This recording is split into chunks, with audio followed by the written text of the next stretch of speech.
The world is getting crazier. People are acting more and more insane. The end of the world is tomorrow. Tomorrow.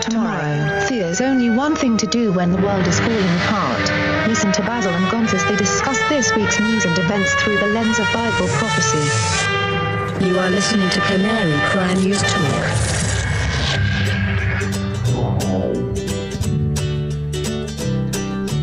21st, 2021. This is episode 365. And today, 99% Bezos Borg. Basil. I'm your best buddy, Basil. And this is Gonz, your favorite Asian provocateur for Christ. Welcome to the podcast where we bring you the best news, which is the gospel message of Jesus Christ, while reporting the egregious with a well-rounded, biblically grounded take on world events. And hope everybody had a good night's sleep, because I sure didn't. Yeah. Okay. Yeah. Baby probs? Yeah, baby was having some issues, crying all night, or not all night, but definitely for a couple hours past bedtime. And, there's not much you can do about it. They just cry, and actually, baby cried himself to sleep last night, so that was he finally got too tired and fell asleep. Baby's gonna baby. Yeah. You know, we're getting some notes in the chat, Gonz, that my levels are a little low. How's that? I have no idea. Okay. But we'll take their word for it. Hopefully that helps everybody. Well, I'm sorry to hear about that, but you know what that means, Gonz? Everybody needs to brace themselves because Daddy Gonz is going to be grumpy today, everybody. So keep your voices down. Don't question any weird blogs or anything he brings to the show. Let's see. I don't know. I don't think I have any updates. It's been a quiet couple days. So I think we can just jump right into some of the intro material. Sure. I'm just trying to boost up your audio here. I'm already 18 decibels above where I should be with you. So OBS is very low. Just in general, we have to use gain plugins to make it audible. I trust you. I can just whisper if that makes it any louder. Nah, Wait a second. You're coming in a lot hotter now. I should be okay. Should be cleaner. Okay. Good. So we're gonna start things off here with a video clip of a super spreader event in Milwaukee, Wisconsin. Uh-oh. Do you know what happened in Milwaukee last night? Nope. Is it sports related? Yeah. The Milwaukee Bucks won the NBA title, and there's about 20,000 people inside, and 65,000 people were outside watching on the big screen. This is the moment when they found out the Milwaukee Bucks won the title here. Shot won't go. Tucker the rebound, and that'll do it. It's over. The Bucks have done it. The long wait has ended. After a half century, the Milwaukee Bucks are NBA champions once again. That is a massive crowd. That is a big crowd. And people are hugging. I mean, this is like, concert level. 65,000 people squished into an area, all screaming. Look at all those Trump-supporting MAGA domestic terrorists. Of course, there would be no Democrats in that crowd or, any Fauci lovers. They all stayed home. Well, there you go. I'm sure 99.7% of all cases contracted at the super spreader event will be unvaccinated. I think what happened was the local news guy, this was hilarious because everybody's, some people have masks on or whatever, but they're kind of, they're hugging each other. All the players are sweaty. Everyone's high-fiving, hugging, jumping around. And the local news guy in Milwaukee had a mask on, and this was his interview with Giannis Antetokounmpo. I would like to see you try to pronounce his last name just based on the spelling. We won't do that. I won't do that to you, Basil. Thanks. But this was hilarious, I thought. Bit of a moment. I wanted to ask you in there. He's social distancing. For those of you who are just watching, first off, he just shows listening. up. He's reporting with the mask on, so that's making sure he's let everybody know I got my mask on, and then he's interviewing Giannis from like 15 feet away. Bit of a moment. I wanted to ask you in there. What would your dad be thinking right now? Can't hear him. Can't hear Giannis. Can't hear the MVP because you're 15 feet away. They didn't even have like a microphone walked over to him or anything? No, it's the funniest thing. It's like, oh, I social distanced. It's hilarious. It's so funny because Giannis is surrounded by other people. It's just this one reporter trying to ask him questions from literally, it's like 15, 20 feet away. It's got to be at least 15 feet. He's in the stands. He's like in the seats. And he asks Giannis a question. You can't hear Giannis whatsoever. What's even the point? I don't know. It's a wonderful metaphor for mainstream reporting on a lot of things going on. They're so absorbed in their own fear-mongering that they won't even attempt to get close to the story they're supposed to be reporting on. And, just they're sort of trying to create value without actually creating any value. Yeah. So that was beautiful funny. metaphor there, Guns. I'm surprised we haven't heard the narrative, the super spreader narrative, and I think it's because Milwaukee at least is Democrat. I didn't double check that, but I think now. Well, it's the same reason why 20,000 people rioting in the streets in 2020 was not considered a super spreader event. And they did all these bobs and weaves and I don't know, Fauci-esque slithering through the information to say, well, there's 100,000 people in the streets burning the city down, but it's actually safer because it keeps other people in their homes. So this is actually good for the COVID spread.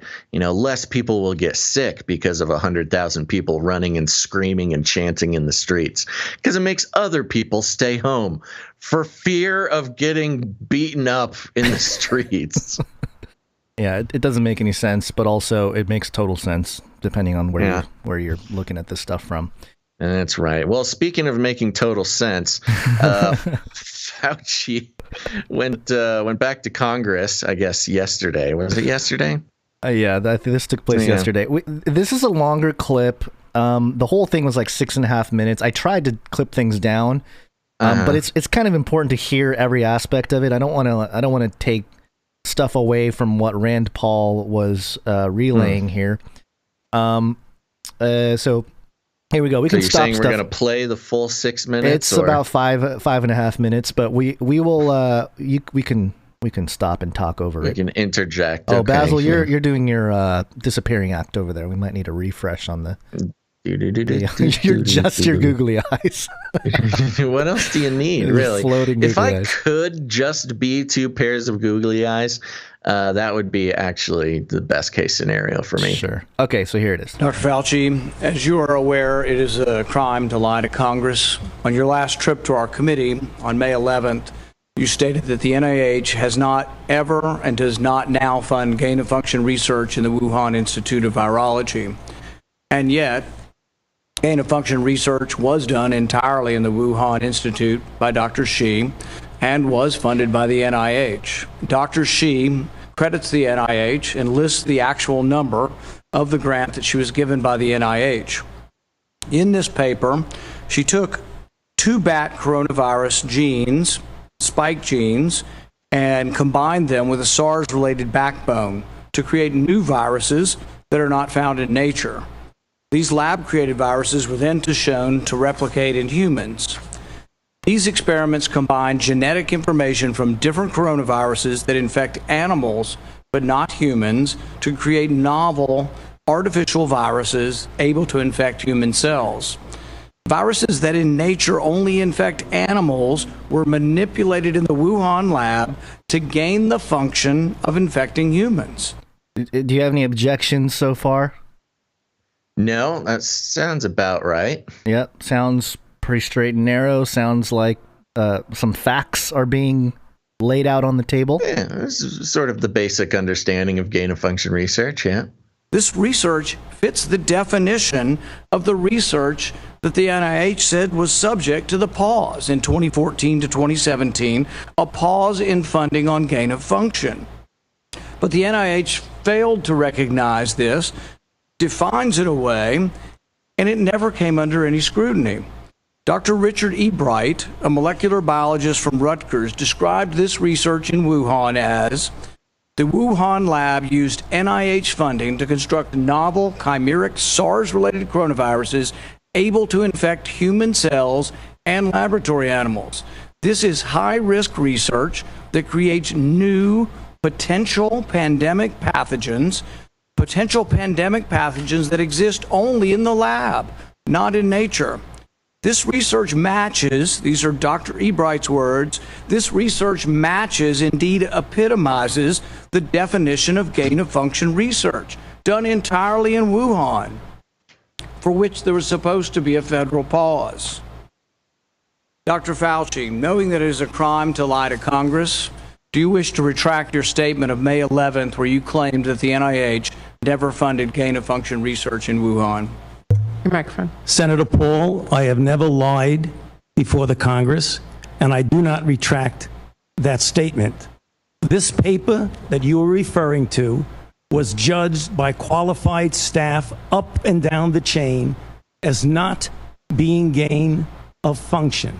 What was? Let me finish. You take an animal virus and you increase its transmissibility to humans. Right. You're saying that's not gain of function? Yeah, that is correct. And Senator Paul, you do not know what you are talking about. Ooh, he gets all. Yeah. Did you see that head bob in there? He gets so mad, and he's so triggered mad. Almost immediately. And of course, you know, Anthony Fauci's whole thing is appeal to authority, which is a logical fallacy. And so he doesn't need to prove himself. He doesn't need to say anything of substance. He just keeps repeating, oh, really important, cool people said no, so it's not, you know, the truth creators, the masters of our reality, they say, don't believe your eyes. So therefore, you do not know what you are talking about. Which is hilarious, too, because this proves to the objective viewer that the science isn't settled. There's no consensus amongst scientists as to, you know, a foundational thing with this or that. It's just all the sort of high opinion. priests. The high priests of scientism have spoken, and thus it is true. To humans, right. You're saying that's not gain of function? Yeah, that is correct. And Senator Paul, you do not know what you are talking about, quite frankly. And I want to say that officially. You do not know what you are talking about.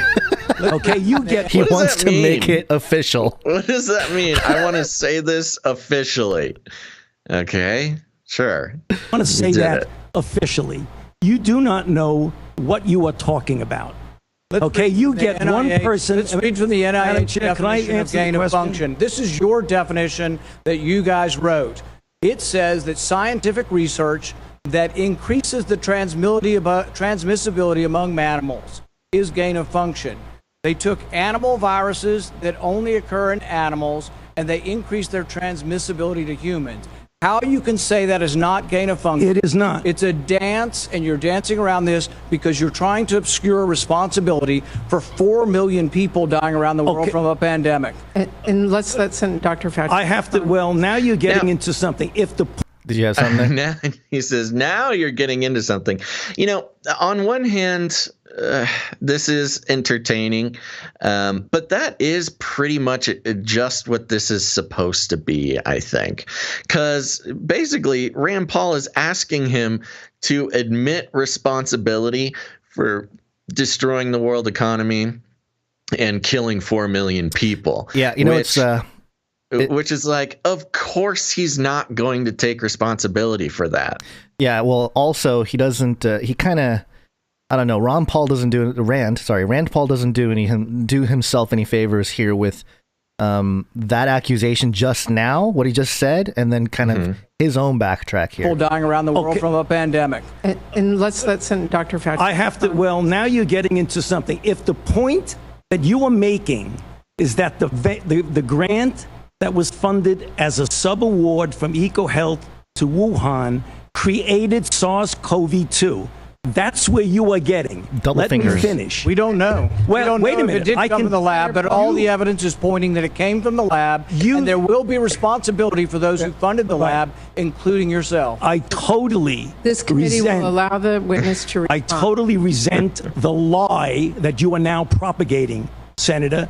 What lie? Because if you look at the viruses that were used in the experiments, that were given in the annual reports, that were published in the literature, it is molecularly impossible. No one's saying those viruses caused it. It no is one is alleging molecularly. that those viruses caused the pandemic. What we're alleging is that gain-of-function research was going on in that lab, and NIH funded it. That is you not can't good get away save. from it. It meets your definition, and you are obfuscating the truth. I'm not obfuscating the truth. Senator You're the Paul's time one. is You're the expired, one. but I will You're allow the the witness one. to. Let me just finish. I want everyone to understand that if you look at those viruses, and that's judged by qualified virologists and evolutionary biologists, those viruses are molecularly impossible No one's to saying result they are. No in one's saying those viruses SARS-CoV-2. caused the pandemic. Senator Paul- We're He's saying creating they his are own little, gain-of-function.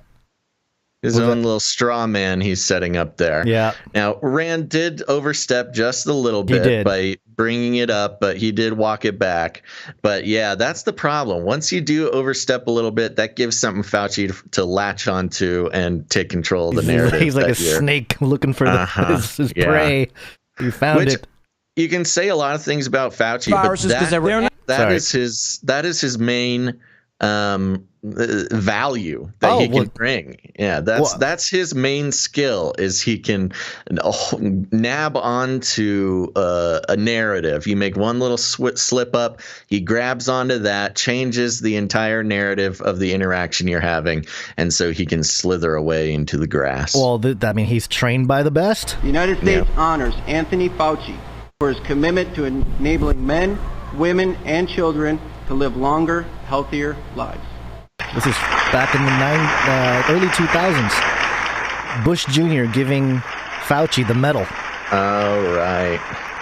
He is part of the club.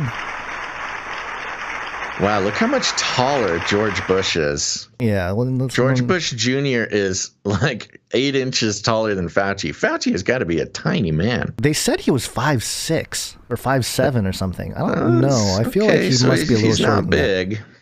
Yeah. Well, I would be eye to eye with him, and I'd hit him with a left hook. You could take him. Yeah. Gons, you can't threaten Anthony Fauci with violence on the show. What are you doing? Well, He's talking virtual. metaphorically. Metaphorically. Rhetorically in a rap battle. Gons would. Rhetorical left hook. My Alex Jones. Metaphorically, of course.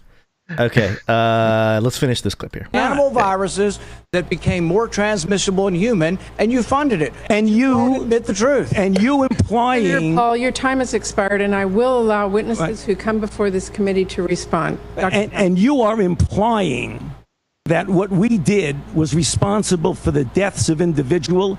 I totally resent could that. have And been. if anybody And it is could have been. lying here, Senator, it is you. Yeah. He is getting so worked up. So mad. He's kind of, when you get like really worked up and you can't quite catch your breath and you kind of start twitching a little bit. That's exactly what's happening to him. Wow. Well, one of the things in debate that gets called out is ad hominems. And if you're talking about who pulled the ad hominem card, that was Fauci. Yeah, and away. You don't know what you're talking about. Yeah, I'm officially you don't know what you're talking about. Yeah, well, that's what they like to do. Biden was the ad hominem king in the debates with Trump, calling him a clown, telling him to shut up and things. Yeah. That's a reasonable president, folks. I think the best thing we got out of this is a little ISO. You do not know what you are talking about. Fantastic. Thank you, Fauci. We add that to the list. Science is truth. It's great. Well, on top, just to build on this here, there was this fun little article that came out again from the bastion of serious news reporting, Vanity Fair, which we've sort of noted over the years has transformed from, what Vanity Fair used to be, which is like a style and lifestyle and sort of bougie magazine. And they've transitioned into trying to be hard-hitting, important news. And we have this headline from Vanity Fair now that says, Anthony Fauci tells anti-vaxxers to sit down and STFU as COVID cases surge. Wow. Do you think anybody listening doesn't know what STFU means or stands for? Well, I'll just say it's an acronym for "Shut the F Up" is what that means. STFU. Well, so classy headline. Did he really say that? Fauci? No, he didn't actually say that. This is false, fake news. This is more image crafting around the mythos that they have created for Fauci, as sort of, again, fits in sort of with what you were pointing out in the video, where, he's he's so sassy. He's not afraid to tell it how it is and tell the, anti-vaxxers that they need to sit down and shut up. I don't know if we necessarily need to read this through the whole this thing. is a lefty. This is like a perfectly crafted lefty post. Yes. Yeah, it might be worth going through a little bit of it. I'll go just to through get a couple feel. paragraphs. One of the most frustrating aspects of many conservatives is refusal to follow the advice of health experts when it comes to COVID-19 is that they don't want to wear masks or social distance. Sorry, I got caught up in one of the most frustrating aspects of many conservatives' refusal to follow the advice of health experts when it comes to COVID-19 is that they don't want to wear masks or social distance. They're demanding that life go back to normal, and yet they won't do the most important thing when it comes to putting the pandemic behind us, i.e., get the dang vaccine. I'm going to self-censor the curse words in this thing because they do not hold back. So you'll have to excuse Anthony Fauci and the rest of the Joe Biden administration if they're at the end of their ropes, peaked with what we would never dare call, but someone slightly less decorous might, these selfish mother effing idiots. Whoa! Vanity Fair! Just going for it, really. What a respectable institution here. It's funny because we've watched them go from like, oh yes, wear a mask, social distance, to now they're like, you effers. Yes, and I have a follow-up for this. Okay, good. So let's go a couple more paragraphs here just to get. It's really just a tone article. There's no good info substance in it. Yeah. Appearing on CNN on Saturday, one day after Biden said social media companies like Facebook are killing people by allowing vaccine misinformation to spread, a critique he later clarified by saying he meant that about a dozen of Facebook's users are killing people with misinformation. Fauci said if the world had had to deal with these anti-science pundits in years past, it never would have made it out alive. Asked by Jim Acosta if he thought, quote, we could have defeated the measles or eradicated polio if you had Fox News night after night, warning people about these vaccines issues that are just bunk, Fauci responded, quote, we probably would still have smallpox and we probably would still have polio in this country if we had the kind of false information that's being spread now. Now, I didn't bring the source for this because it's kind of common knowledge that even during smallpox vaccination and measles vaccination, in fact, the entire history of vaccination has always been contentious. The thoughts that like vaccines have some serious side effects or potential dangers has always been a thing. In fact, you can read old newspapers from like the early 1900s and even in the late 1800s, about how, vaccines are dangerous and how there's a mobilized campaign against the dangers of vaccine. This is nothing new. So anywho, they're just trying to pick on people today. Fauci, of course, has been the right's arch nemesis since the very start of the pandemic, thanks to the fact that he represents all things they despise. Science, multiple degrees. They just science, multiple degrees. I guess these are things. The right despises science, despises multiple degrees. Look, if you're on the right, you're okay with 1 degree. But as soon as somebody has multiple degrees, we just hate it when people have multiple degrees. We can't even give you a second degree unless you decide to be a Democrat and a left-wing person. Yeah. You must pledge. It continues, and not only told people what to do in the midst of global health crisis, but displayed a treasonous level of disrespect. Wow. Treasonous level of disrespect by not blindly agreeing with single thing Donald Trump said about the virus. Never once telling reporters, quote, actually, I think injecting bleach into your veins is a great idea, and I'm personally going to try it tonight. All of which would just be another day in GOP crazy town, if not for the fact that literal lives are at stake, which of course they are. So yeah, again, it goes back to the bleach thing. Look, Donald Trump never said to inject bleach into your body, but of course the lie has been told so many times now that it's just like an apparent reality, I guess, is what they want us to think. And it goes on and on and on. It's just this sort of, it's a literal rage post is what it is. Let me read this sentence here. According to conservatives, vaccines are for suckers, and anyone trying to convince you otherwise is a Nazi, which, among other things, gives Nazis a lot of credit. Yeah, right. This is written by Bess Levin. She should go on vacation. Yeah, she needs a vacay. So there you go. That's Vanity Fair. Rage post by Bess Levin, filled with misinformation and lies about conservatives. But, of course, nobody will ever point that out. But the point is that things are starting to turn, and we've been identifying this for a couple weeks now. Just to review the cycles that we've been seeing happening over the year and a half is...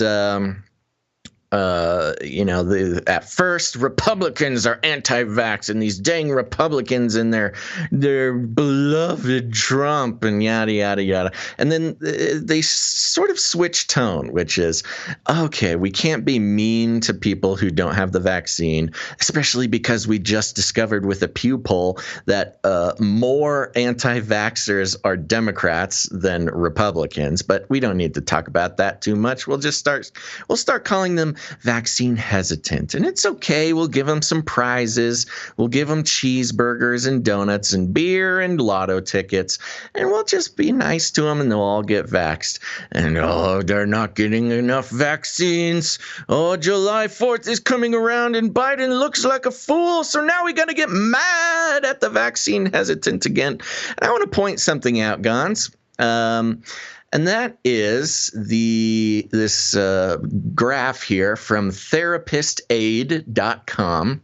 Yeah, your link was a little weird. I had to get the archive version of the document here, but we got it. It came up fine for me, but good, we got it. And this is something called the cycle of abuse. Now we've used several different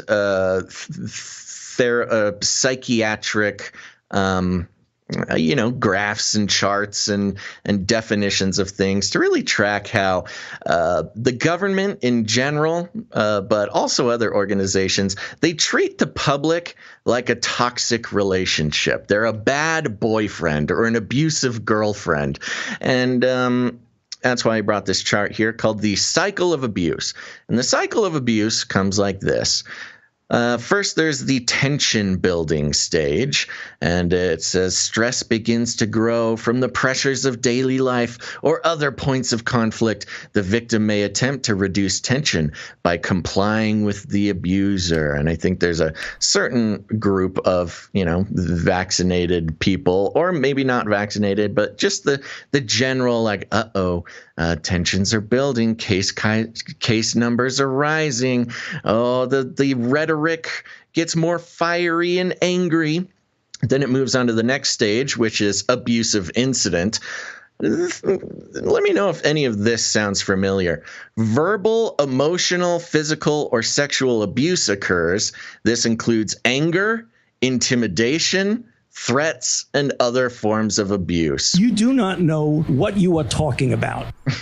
Yes, and the recent identification of non-vaxxed persons as the disease itself, vermin, and uncaring, unfeeling individuals who are greedy and just care about themselves.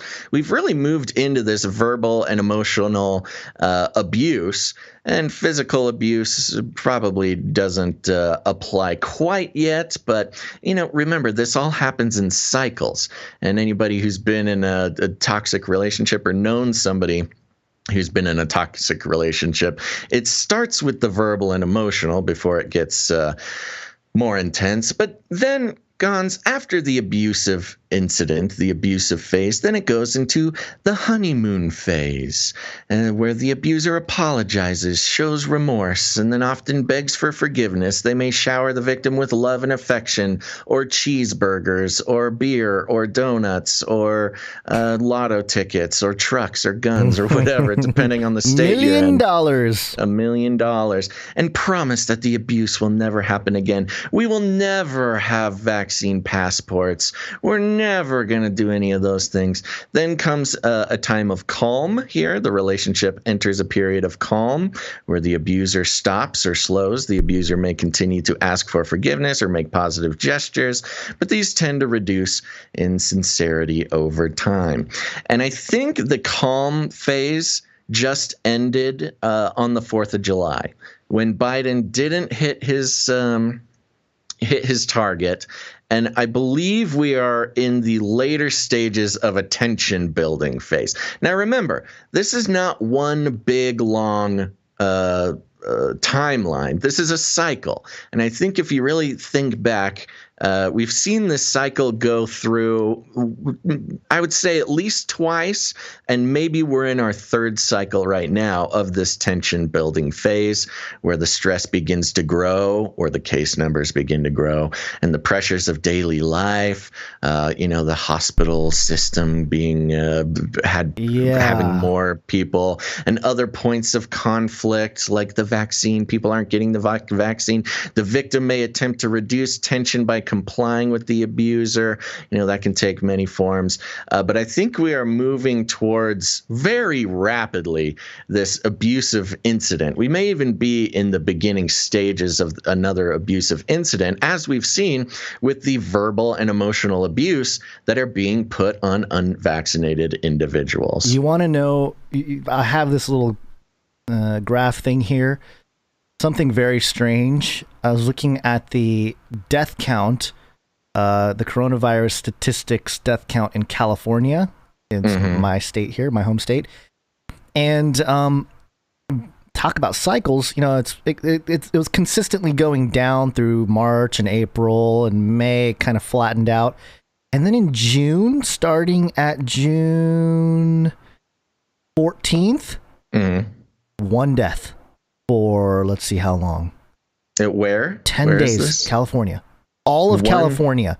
One death between 10 days. Between the 14th and the 28th ish. Yeah, the 28th. So 2 weeks. Yeah. 2 weeks of one death. And then it starts creeping up again. And now we're at 20. Yeah. It's just very strange. It's strange to see almost zero deaths for 2 weeks or one, I guess. I know. Well, and that's how a lot of these graphs are looking. I did, after last episode's live graph debacle, I went and looked at some other graphs. The I didn't put it in there, but was looking at the CDC, not the CDC, the Mayo Clinic graphs for Missouri, who is one of those states that's being extra picked on right now for having low vaccination rates. And first of all, they're adjusting all these numbers, and it's so sketchy because they keep saying like the adjusted amount, you know, we adjusted the amount. Oh, it's a Washington Post article. The Washington Post adjusted the amount it's like, okay, why are you adjusting the amount? You're not doing like giving your math or your sources on these adjusted amounts. You're just adjusting amounts. Okay, well, great, sure. But, and you know, there's a little trick in graph making where you change the, I don't know the official term for it. Maybe I should. The scale. learn. It's like the scale. Yeah, the scale. That's what it is. Yeah, so they'll change the scale, and that's how you can use the exact same numbers, but get really big, you know, visual bars. Yeah, really big swings. Look at this spike. But yeah, right. You got a logarithmic scale, so it looks way more intense. Exactly. Yeah. So with the, I believe it was Missouri they were going through, and they're making a big point about how it's gone from 30 people per 100,000 who are catching COVID, and now it's 50 people per 100,000.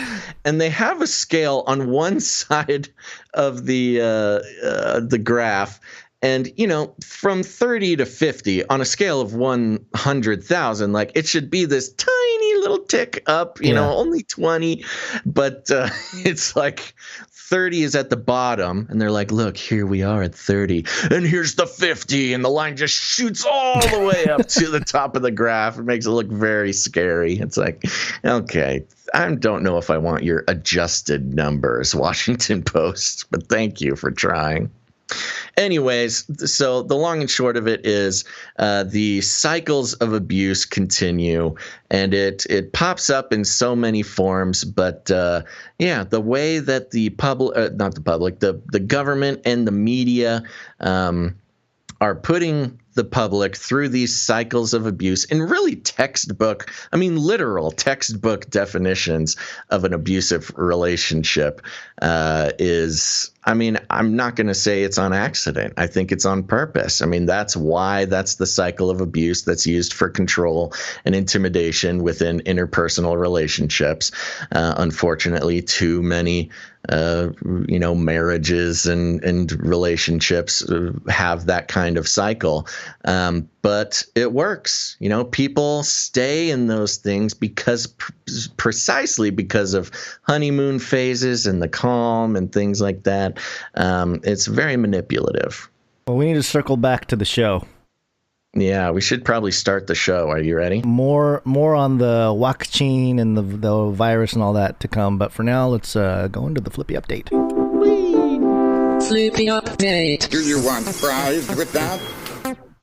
Okie dokie, folks. Now that we're ready to begin the program, we're going to talk a little bit about Flippy. If you're new to the show, Flippy is the colloquial name for the disembodied robot arms that are taking our jobs, enslaving our children, and flirting with our spouses.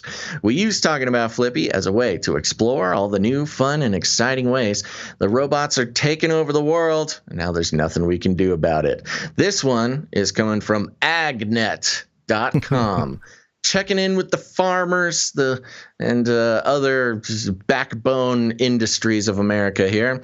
The headline is Largest Brook Demolition Robot Arrives in North America. Sounds like the headline at the beginning of like a robot apocalypse movie, like arriving in North America, the largest Brook Demolition. It's like a Godzilla movie, you know, where a demolition bot is rising out of the sea. But it goes like this. New York-based Frederico Demolition have taken delivery of North America's biggest remote-controlled demolition bot, the Brock 800S. The 11-ton machine provides a 10-meter reach, and according to Frederico, the industry-leading power-to-weight ratio makes the Brock 800S suited to heavy-duty demolition applications. Recognizing the need for a higher level of power in demolition, 800S features Brock's 3-part arm, which provides maneuverability and large attachment capacity for heavy-duty demolition. The 800S can be equipped with a 1,200-kilogram Epiroc MB 1200 breaker. Whoa. The 800S demolition bot can also be used with concrete crushers, drum cutters, grapples, buckets, drilling equipment, and metal shears for maximum application flexibility.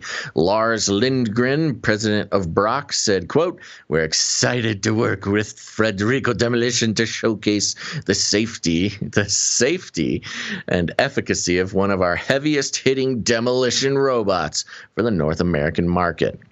Quote, "Frederico has a long history of bringing the right tools to the job site for optimal safety and efficiency in every project they take on. The unmatched power-to-weight ratio of the 800S opens up new opportunities for heavy-duty demolition in confined spaces in urban areas." Watch out, confined spaces in urban areas. Brock is coming for you. Brock 800S is the demolition company's 7th remote-controlled robot, as Mark Frederico, owner of Frederico Demolition, commented, quote, "Our Brock robots provide a lot of power in a small package, which allows us to bring a hard-hitting machine into a tight space." The range of attachments also increases our versatility to tackle a variety of specialty demolition projects. So there you go, Guns. Explicitly, the robot arms are coming to destroy our cities and our beautiful buildings in tight spaces. I was looking for a clip or footage of this thing, and I had to go to the Brock website to find it. And they have a video section, and they have the breaking face Brock 800 LKAB video here if you want to take a peek here. Let's get some footage on this sucker. Let's get you have to announce it because I have a lag on my stream. Sure, it's just Come on, put some gusto into it. The arm is in like a concrete. No, we've got the 800S Brock demolition arm in a tight space, just slithering on into those confined urban areas and destroying the cement things. Look at him go. He's so strong, so powerful. Brock is here to destroy everything you love. Yeah, I mean, it's really not that impressive to watch. It's a 6-minute video of Brock going at it on the wall, just breaking it down. But it's really impressive. You're doing a great job, big, strong Brock. You're my big, strong boy, Brock, just coming in, smashing all these human things that need destroying. Now, I will say this robotic arm is remote controlled, is not quite autonomous yet, and they didn't really address the fact that it's not autonomous within the article. But I think maybe it's I have to assume that Frederico Demolition tried their hand at some autonomous destruction robots, and the risks are just too high.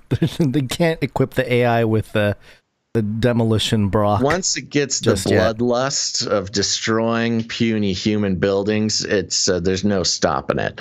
Have you ever done any demolition, like remodeled something and taken a sledgehammer to a wall or two? Oh yeah. I've done stuff like that, but it's very satisfying. Yeah, you get the adrenaline pumping. Yeah, once you're done destroying whatever you're trying to destroy, you kind of sit back and you say, okay, well, is there anything else that I can smash with this hammer right now? I don't know if I'm quite done. I'm not sated.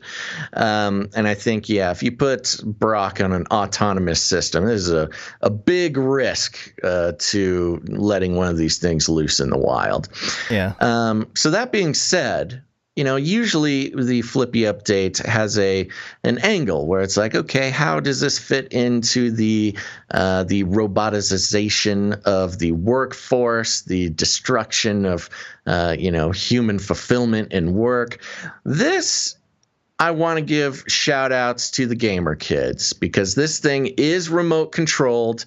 And in a world where your most valuable skill is using a PS4 controller, I think there's some viable career paths in remote controlled demolition robots. I might have to look into this. Well, they can certainly test their skills with some kind of simulation, or just go out into the field and give it a run. Yeah, you got to do it in the real world, baby. You got to feel the power of Brock 800S. Yeah, but that idea, you brought to mind some like old, the home network. What is it called? HGTV. Yep. It's back in the day. I don't have it anymore, but they have those like flip shows where they do that, where they go in there and they demo a certain location of the house and they redo it. Mm-hmm. And it's always funny because when they do the demo, they get the sledgehammer, they start going at it.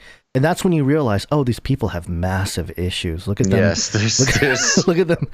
And there's some pent-up rage behind the real estate brothers. And if you take that to this Brock 800, that might not be good.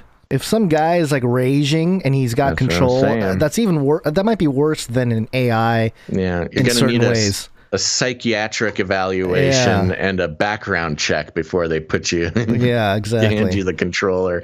I just love the name Brock too. I mean, is there any better name to give a giant demolition robot arm? There isn't. Slap a pair of googly eyes on that sucker, Brock is going to be your new best friend. Yep. All right, well, we're gonna report on Bezos here. Space. Wanna go to space? We're gonna report on Bezos here, as if nobody has been doing that the past 2 days. I know, that's why. I did have a bunch of clips to play, but instead of playing multiple clips, I just made one montage of the whole event here. And by the way, I had a tweet that I sent out yesterday with a picture of the Blue Origin New Shepard, is that what it was called? Yes. The name of the rocket. Mm-hmm. And my caption, which people picked up on, was Nimrod's missing piece. Mm-hmm. And I said, the IYKYK, that if you know, you know. Mm-hmm. And if you don't know, go read the history of what happened to Nimrod / Osiris in his body. And ISIS looking for his body parts and couldn't find one of the body parts, and they just artificially made one.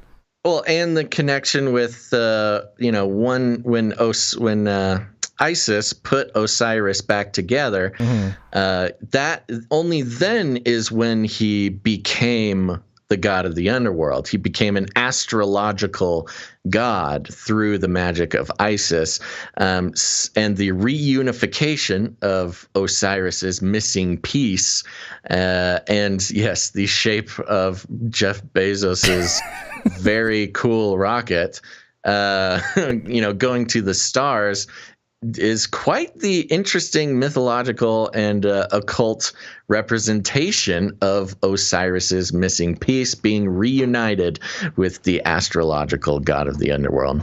Yeah, and the child that they birthed was Horus. Mm-hmm. So this is like Bezos's Horus moment.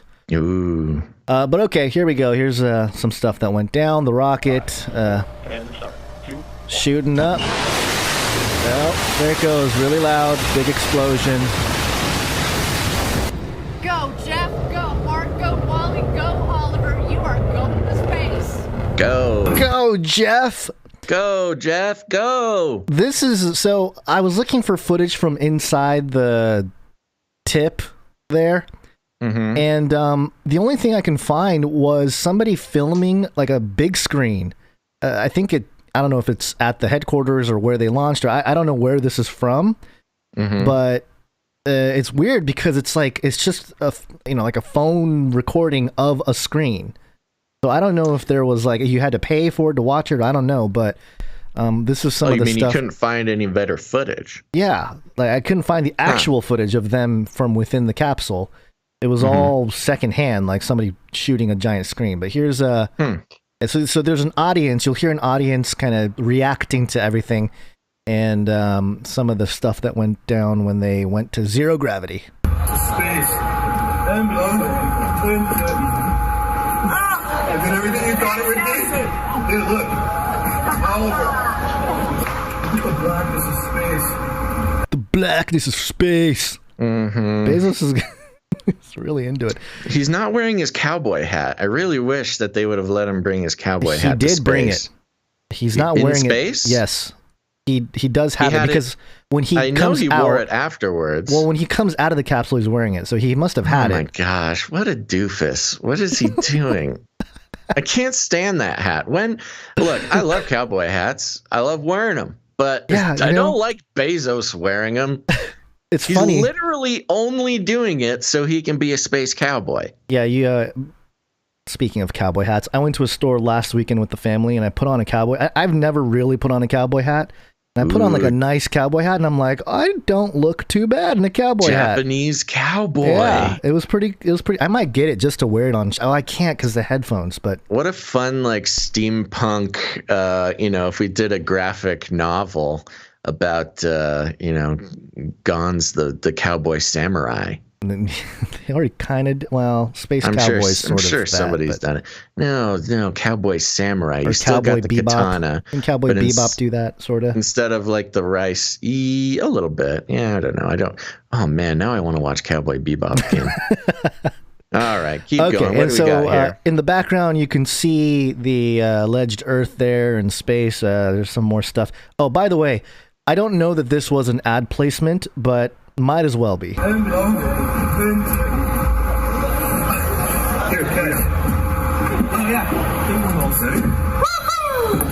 Tossing balls. You just have to wait for it. Who wants a Skittle? Skittles. Who wants a Skittle? Skittles gets free advertisement in space. And there's footage of them tossing the Skittles across and Bezos catching, or he misses the first time, he gets it the second time.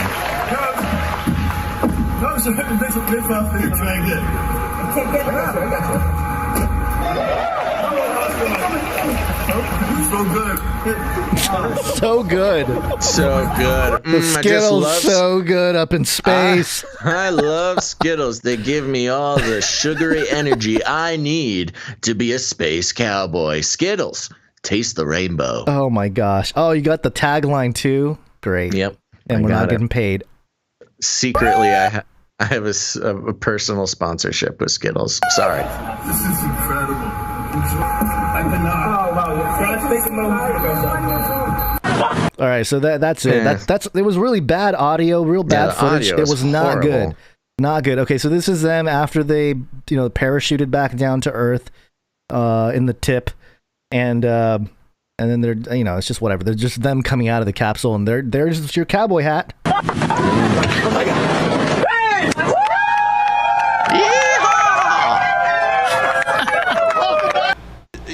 Now. Oh, this is Bezos after they did a press conference. It aired on C-SPAN. There's a lot of people wearing cowboy hats, and they're all the exact same color. It's like Bezos handed out cowboy hats to the crowd. You get a hat, and you get a hat. Okay, so this is Bezos talking about the experience up there. Now on how it felt. Oh my God! Oh my gosh. My expectations were high and they were dramatically exceeded. We were talking about this a little bit in the car ride on the way back, and I don't know, the zero G piece may have been one of the biggest surprises because it felt so normal. It felt so almost like we were, as humans, evolved to be in that environment, which I know is impossible, but it felt so serene and peaceful, and the floating. It's actually much nicer than being in full one gravity. It's a very pleasurable experience, just from just the way it feels, the tactfulness of it. The tacticalness of being weightless. Yeah, I think it's tactful. Yeah, I've spent a lot of time in water as a swimmer, and I think, don't they do space, quote unquote, training in water? Mm-hmm. Yeah. So if he's been in a pool, he probably kind of knows what it feels. I mean, you can breathe. That's the only difference, I guess. But yeah. I don't think it's. I'm sure it's fine. I'm sure it's great. I don't need the. But here's the thing. The reason why I stopped it here, and I'll let him finish, is because it wouldn't be Bezos wouldn't be a world elite if it wasn't for the climate change message as the final part of his little take on his experience. The most profound piece of it for me was looking out at the Earth and looking at the Earth's atmosphere. Every astronaut, everybody who's been up into space, they say this, that it changes them, and they look at it and they're kind of amazed and awestruck by the Earth and its beauty, but also by its fragility. And I can vouch for that. When I look out, when we're sitting in this room and when we're driving our cars and we're moving around the planet in our normal ways, the atmosphere is so gigantic. We're these tiny little things, and the planet, the atmosphere is so big. But when you get up above it, what you see is it's actually incredibly thin. It's this tiny little fragile thing. And as we move about the planet, we're damaging it. And, so that is, that's a very profound, it's one. How much of his company is damaging it then? With all his Amazon factories and all the cars moving around, and he's getting ready to. This will be the interesting part about it, because look, I have so many critiques of the entire billionaire space race thing, and so do other people, and it's an easy thing to critique. But he is playing into, again, this is not original, as he said himself.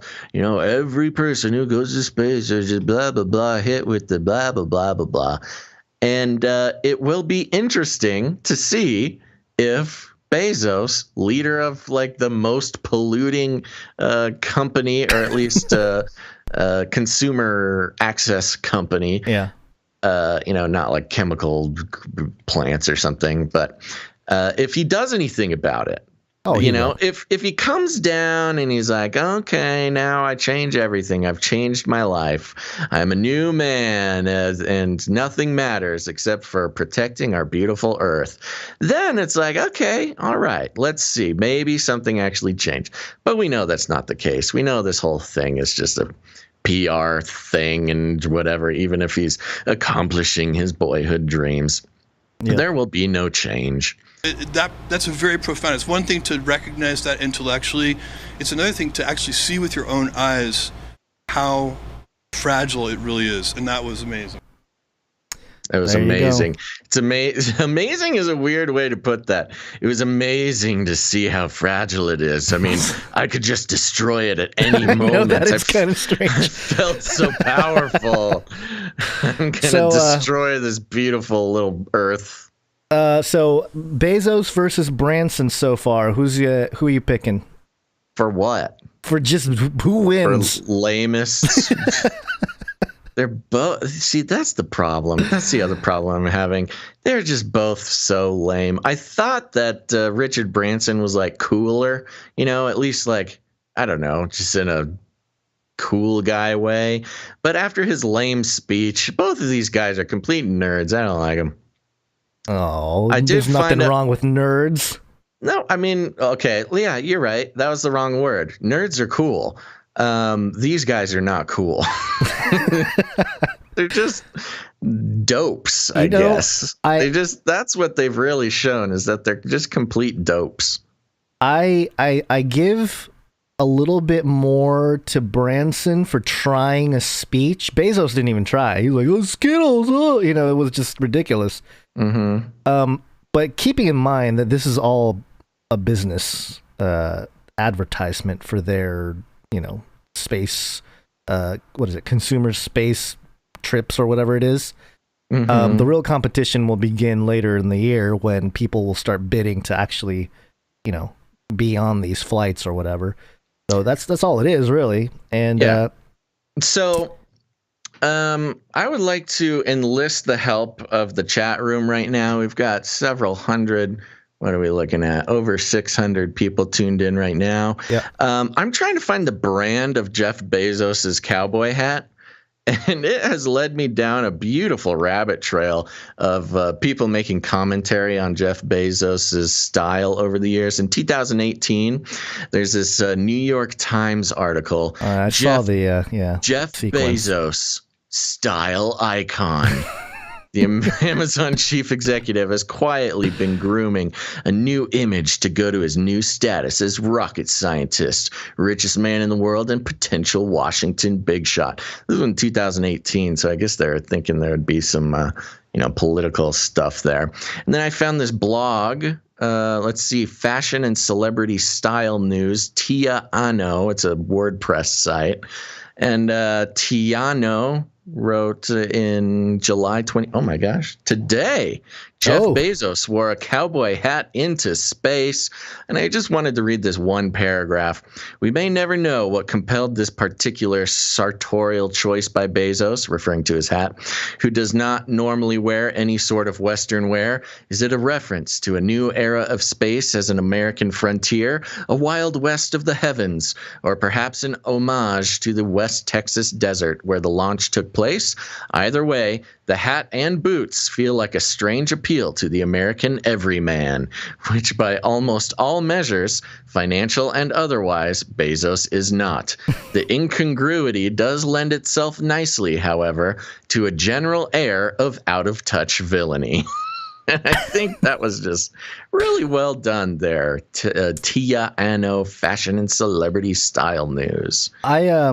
I took a picture of the cowboy hat that I almost bought. It's a Stetson, and I have it here. I'll show you. It was a black one. It's got the leather twirls. Yeah, around Stetson's the edges. good. Yeah, it's a pretty popular brand, I guess. But well, that's what I'm assuming that Jeff is wearing a Stetson here. But it's got I will say, his hat's got a nice shape to it. That's kind of why I was curious what it was. So if anybody out there can get me the brand and the model of Jeff Bezos's hat, I'm sort of compelled to now try to steal it from him and make it my cool new hat.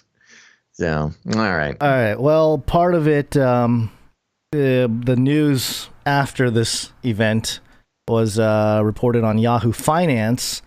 Space tourism tax. Congressman announces new plan after Blue Origin launch. And it says here, shortly after Jeff Bezos, the world's richest man, completed his first space flight, Representative Earl Blumenauer, a Democrat from Oregon, announced he's working on a plan for a new tax targeting space tourism. This is, I got to give this guy credit, okay, because his acronym is amazing. The Securing Protections Against Carbon Emissions Space Tax Act. Yep, there it is. Well done. They brought this against themselves. Yes, but he did a good job with the acronym. Space Tax Act would create new excise taxes on commercial space flights with human passengers for non-research purposes. Quote, space exploration isn't a tax-free holiday for the wealthy. Just as normal Americans pay taxes when they buy airline tickets, billionaires who fly into space to produce nothing of scientific value should do the same, and then some, said Blumenauer in a statement. Quote, I'm not opposed to this type of space innovation. However, things that are done purely for tourism or entertainment and that don't have any scientific purpose should in turn support the public good. Blumenauer noted he's worried about the environmental impact of launching humans into space for tourism or entertainment purposes. And he just goes on and on here. But there it is. That's convenient. Yeah. And well placed. Like the timing of it, really everything. Good timing. Just very well done. Yeah, tax him. I don't care. Yeah, I don't care either. Yeah. I mean, you should. I mean, they should pay a lot more tax than they do. But yeah, if the space thing finally gets it, great. Can somebody like Neil deGrasse Tyson go up there and be like, I was looking for the aliens? Aliens? It's a scientific endeavor. Do not tax me with your space tax. Can he say that? Yeah, he can say that. Okay.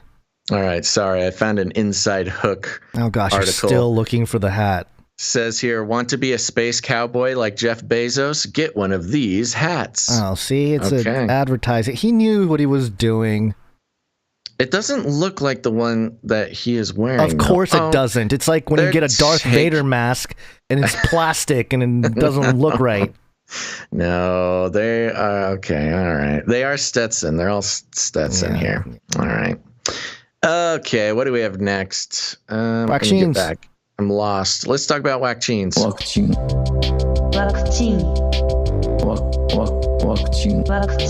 pandemic special. Got a clip? We do have a clip. This is an Australian health administrator or leader of some kind. I forget her name. I had it on me, but it's okay.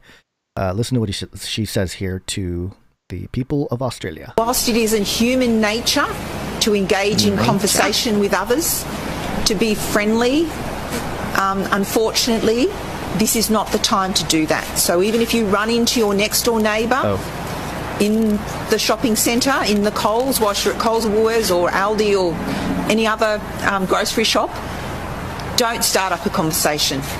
Now is the time for minimising your interactions with others. Even if you've got a mask, do not think that affords total protection. We want to be absolutely sure that as we go about our daily lives, we do not come into contact with anyone else that would pose a risk. Don't talk to your neighbor, Basil. It's in our nature to be friendly. Talk to your friends, your neighbors at the Aldis. No. Don't talk to them. Yeah, again, it takes the what is it? The isolation to the next level where, even though you're allowed to go out to the grocery store, it really is social isolation. You're alone in a crowd. Don't talk to your neighbors. Don't look at them. Don't even think about them. They're not important. The only thing important is you and your survival. I know, they're turning everybody into like a main character of a TV show. It's really sick.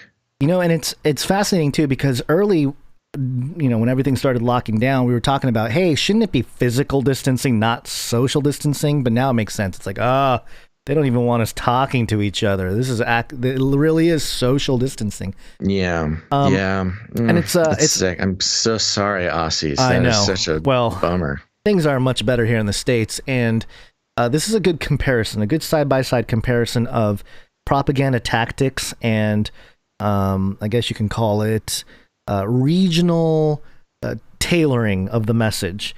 So over here in Australia, it's don't talk to your neighbors. Here in the States, Kamala Harris. The act of getting vaccinated, the act of administering the vaccinations, well, these acts are the very essence of what the Bible and so many faiths tell us about the importance of our role and our power when we say love thy neighbor. And I truly believe in the power of that. Wow. Disgusting. Yeah, the same. I mean, I will say it's no worse than any other politician trying to call on the Bible to, to make a point for their own weird, twisted political views. But yeah, now that she's trying really hard, and I don't know if it's landing, especially because it goes against what if we are to believe the numbers of 99% of people dying of COVID are unvaccinated, which means with their numbers, if their numbers are to be believed, that people with the vaccine are fine. So what is this whole thing where you get the vaccine for other people? You're obviously getting it for yourself. Because if getting the vaccine protected other people, then why are other people dying of COVID and the vaccinated are fine? They can't have it both ways, and they really are trying to make it so. People don't even read their Bible, for heaven's sakes. If the vaccine protected other people from COVID, then why are all the other people dying? It makes no sense. It makes no sense. And I think this is an attempt to appeal to evangelical Christians and the conservative right wing. Oh yeah, it's just manipulation. This is the definition of spiritual manipulation. Oh yeah, yeah. Oh, speaking of which, the Renz lawsuit that we went down or talked about last episode, Renz-Law.com published the official injunction documents. Do you want to read the Jane Doe document there that they have posted? Yeah, sure. Let me get over there. So this is the 45K death count from COVID shot lawsuit. Right. So this is the lawsuit we talked about in the last episode that everybody is getting all. You know what this should have been? This should have been a debunker bunker. Ooh, okay. All right. Let me see if I have that jingle. I should nearby. There it is. Get to the bunker! The debunker bunker. Right. So we talked about this lawsuit last episode and just how sort of impotent it seemed. And it's getting a lot of attention on social media, but they put out no sources, no information. It's just people. It's just like a couple of guys at a conference doing a selfie video, trying to get people all hyped up. And this particular team does not have a good track record with these lawsuits. But it's a good way to collect donations. I mean, if you go to this RenzLaw.com, the first thing that happens is a donate to freedom pop-up comes up. And so I'm sure they're making $1 million on this. But we have the filing here, the district court for the Northern District of Alabama, America's Frontline Doctors et al. Versus Xavier Becerra, the Secretary of the U.S. Department of Health and Human Services. And their whole lawsuit hinged around an anonymous whistleblower from, what was it, the CDC? Yeah. Yeah, an anonymous whistleblower from the CDC, Jane Doe, who was going to blow the lid off this whole thing and clinch this lawsuit for him. Well, here we got it. We got the legal filing, the declaration of Jane Doe, and it goes like this. Declaration of Jane Doe. Pursuant to 28 U.S.C. 1746, Jane Doe hereby declares, I am fully competent to make this declaration, and I have personal knowledge of the facts stated in this declaration. This declaration is submitted in support of legal actions to revoke the emergency use authorization for COVID-19 injections and in support of a preliminary injunction to immediately block the emergency use of authorization for COVID-19 injections. I am a computer programmer with subject matter expertise in the healthcare data analytics field, an honor that allows me access to Medicare and Medicaid data maintained by the Centers for Medicare and Medicaid Services, CMS. I earned a Bachelor's of Science degree, a BS degree, in mathematics, and have over the last 25 years developed over 100 distinct healthcare fraud detection algorithms, both in the public and private sector. It has been my mission to protect federal tax dollars by preventing and detecting healthcare fraud, a process which leads to both recovery of overpayments and law enforcement leads. A large part of what I do is focused on the quality of care for the beneficiary. For example, I identify providers who prescribe an egregious amount of opioids to patients with a history of overdosing. Instead of titrating the patient off of opioids, they prescribe more, oftentimes leading to patient death.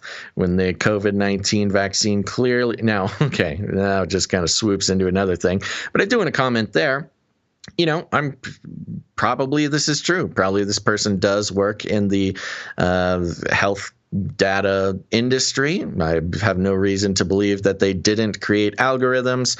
I think putting in the little part about the opioid, he's or she rather is protecting America from opioid epidemics. I don't know necessarily how that is legally relevant in a case like this. And not for nothing, that's the kind of stuff that gets cases thrown out when they're just packed full with stuff that doesn't have anything to do with the legal complaint. But okay, doesn't matter. Fine. When the COVID-19 vaccine clearly became associated with patient death and harm, I was naturally inclined to investigate the matter. Now it goes into a block quote, which I'm no legal expert. I don't know why it goes into a block quote, but here's what it reads. It is my professional estimate that VAERS, the Vaccine Adverse Event Reporting System database, while extremely useful, is underreported by a conservative factor of at least 5. On July 9th, 2021, there were 9,048 deaths reported in VAERS. I verified these numbers by collating all of the data from VAERS myself, not relying on a third party to report them. In tandem, I queried data from CMS medical claims with regard to vaccines and patient deaths, and have assessed that the deaths occurring within 3 days of vaccination are higher than those reported in VAERS by a factor of at least 5. This would indicate the true number of vaccine-related deaths was at least 45,000. Put in perspective, the swine flu vaccine was taken off the market, which only resulted in 53 deaths. I declare under penalty of perjury under the laws of the United States of America that the foregoing is true and correct. Executed on July 13th. That is the end of the entire document. Well, no, they have a 45-page document. No, I'm talking about the declaration from Jen Doe. Okay. Yeah, this is the end of the declaration of Jen Doe. And look, we know that the VAERS is underreported. In 2011 or 13 or something, yeah. Harvard, a research team from Harvard went in and checked out the VAERS database and found that it was probably 1% of all reportable incidences. We know that VAERS is not reporting everything. And this entire, remember the video we played on last episode where those two guys are all giddy and they're talking about their lawsuit. They went on and said there's 11 reporting systems and which we had never heard of. We don't know what these 11 things are. They didn't reference any of them. They just said there's 11 reporting systems and there's 45,000 people who've died.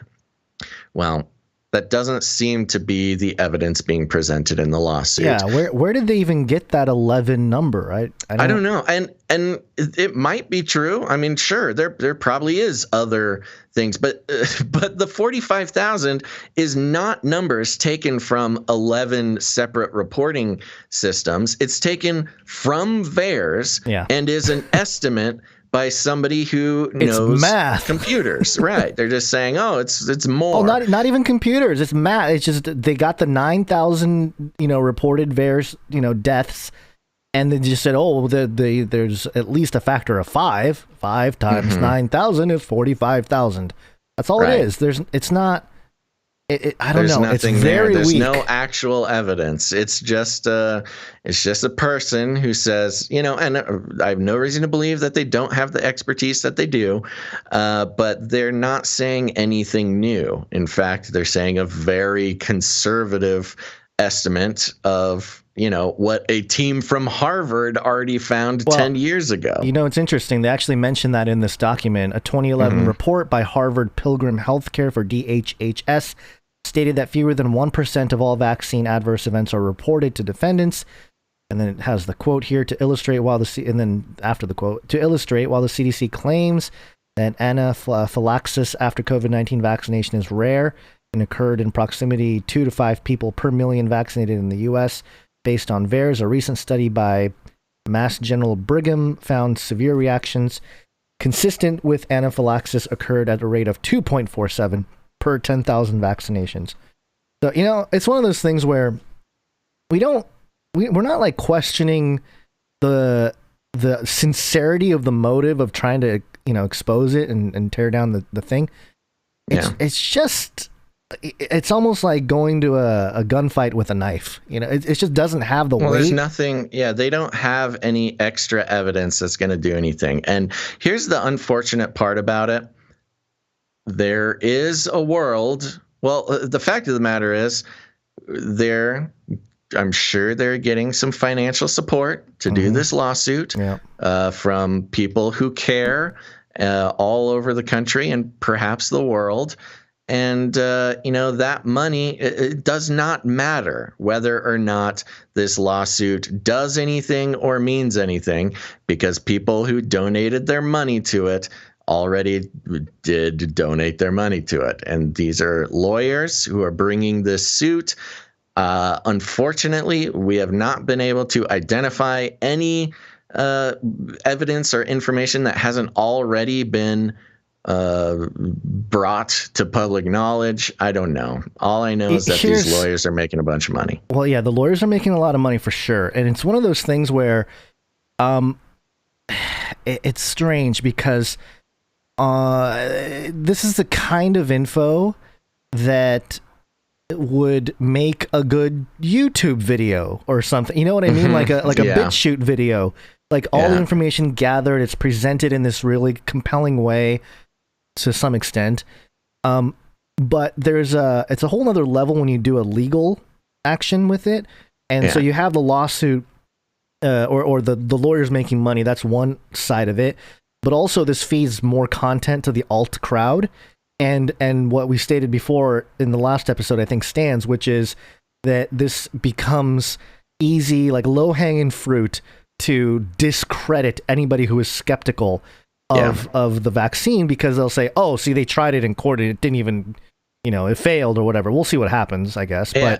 But and that's one of the worst parts about it. Again, I'm not a legal expert, but these types of things set precedent in the courts that are referred to later when more filings get filed. So I don't know if this is necessarily the most constructive thing these guys are doing. It's unfortunate to see people bite onto the bait so much and spread the info and again kind of indulge in the hopium that unfortunately so many people make so much money off of, that we've seen in different aspects of the alternative media space.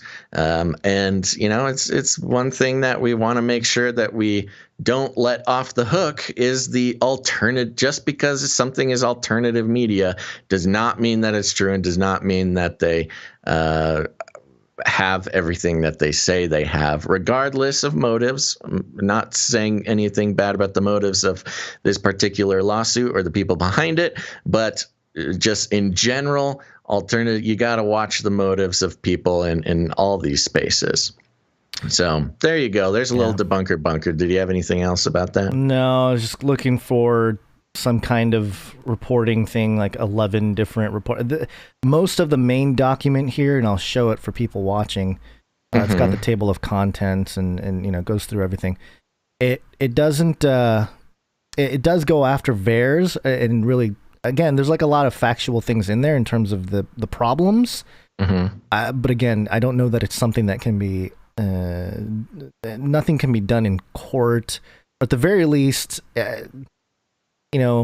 it might expose to some extent the corruption of the courts, because we kind of saw a little bit of that during the election, like the post-election thing where none of the judges would even bring the evidence. Throwing everything out on standing. On standing, yeah. And then the media would report that the evidence was presented and was thrown out. Right. No, the evidence wasn't even seen in court. The case was thrown out on standing. Yeah. So it just feels like it's not really going to work out for the best for everyone that is objectively skeptical about the vaccine, or at least is trying to stay critical, not critical, empty criticism, but like an objective criticism of the push for everyone to get it.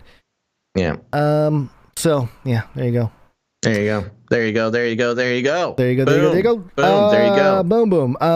This next one. Why don't you take this one too?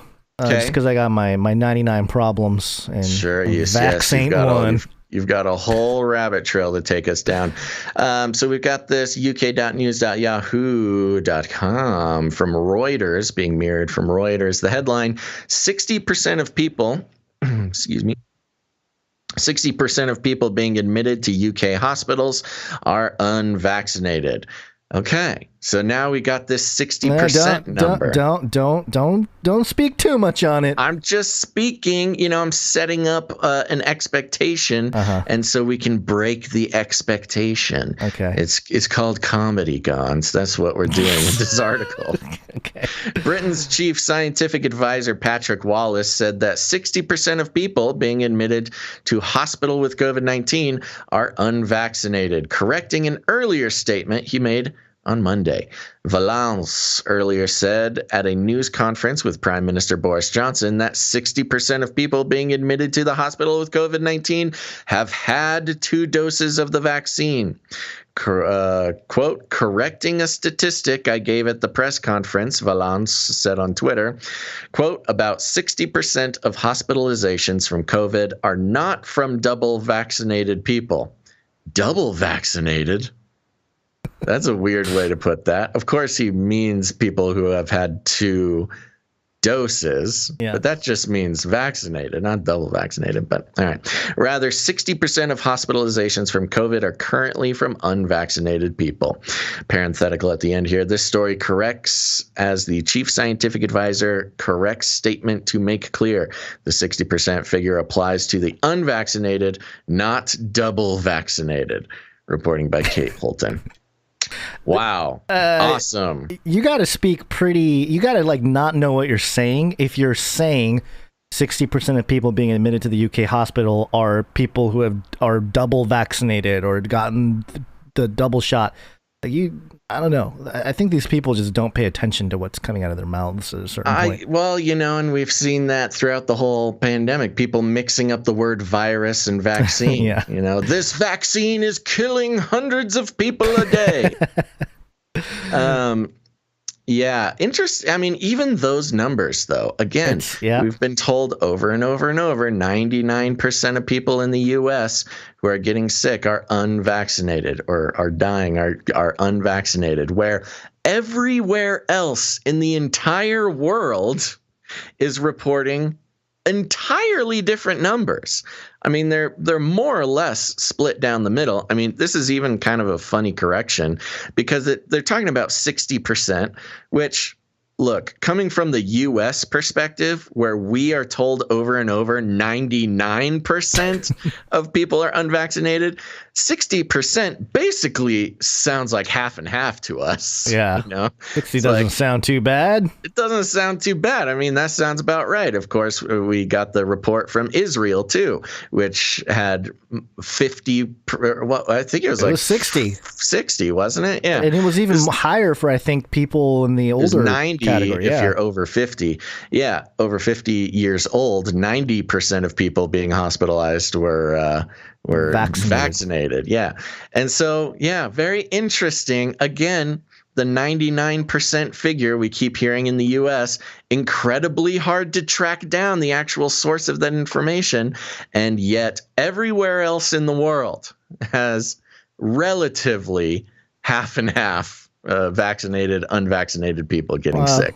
Weird. Yeah. Just weird.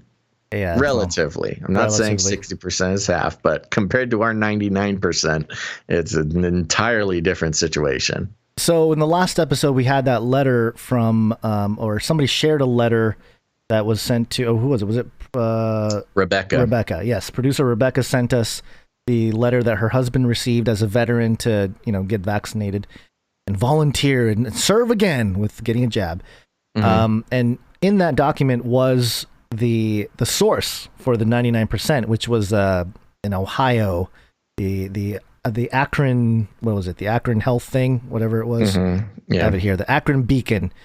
And so after the show, I sent out this tweet because I was like, hey, I think we found the source of this thing. And, it was a WebMD, which sourced the Akron Beacon Journal, which sourced this study that we looked at that, we pointed out how it hadn't been peer reviewed. And, after the show, published pre-published, pre-peer-reviewed study is where this 99% number is coming from. And it was one of those things where I'm like, okay, well, there's got to be more to it. What did we miss? That was kind of my approach. Sure. Like, okay, we must have missed something. let me read through the Med Archive, getting that right, Med Archive article here, or the study. And I mean, there just wasn't much there in terms of the first off, it never says 99%. Like in the entire document, it never says 99%. But I was reading some spots here, and you were saying how it's not surprising. Other people said it's not that surprising, but I thought it was very strange that, they were talking about the vaccination, like who gets labeled vaccinated or unvaccinated. And under statistical analysis, it said, in the base case SARS-CoV-2 infection that occurred before 14 days had elapsed since receipt of the second vaccine dose was attributed to the unvaccinated group. So you get your second jab. If you got sick 10 days after your second jab, you were labeled unvaccinated. Yeah. Which I was like, okay, that's kind of weird, a little convenient. But you were saying that's normal, that, the efficacy doesn't really come into play unless it's been a certain amount of time. And I want to clarify. So yes, after, or at least the standards by which they are counting, it's not like you just get the jab and 1 second after you have the jab, you're immune.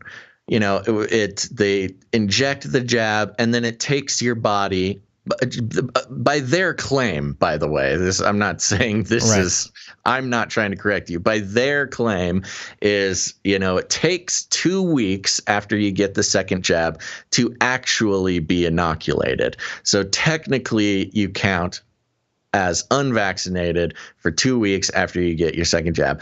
And I think it's silly too. Especially in the context of counting things, because, if you walk out the door, get your jab, get your card, technically now you're allowed to walk around with no mask and blah, blah, blah, blah, blah. And it's like, okay, well, there's a difference between the way they're counting things and reporting things and the practicality of getting the jab. And I only really just want to be clear that I understand this, and you understand it too, because I feel like that would be something Fauci would latch onto and say, you don't know what you're talking about, just because we kind of picked that out. What you are talking about. But here's the other part that made me think, well, okay, but then why this? Under the results section, it said vaccine effectiveness was 89.2% at 7 days and 95% at 14 days after the first vaccine dose. Yeah, so that's true. That didn't make any sense. They're measuring the effectiveness of the vaccine after the first dose and saying 89% after 7 days, 95% after 14 days, yet if you get sick, they will label you unvaccinated. Right. That makes no sense to me. Yeah, so you are allegedly... Am I crazy? 95% vaccinated. They really only give you that second dose to give you a couple more percent of protection. So yeah, after the first 2 weeks after the first dose, according to them, you are 95% immune, or whatever the correct word would be, from corona, or protected, I guess. 95% protected.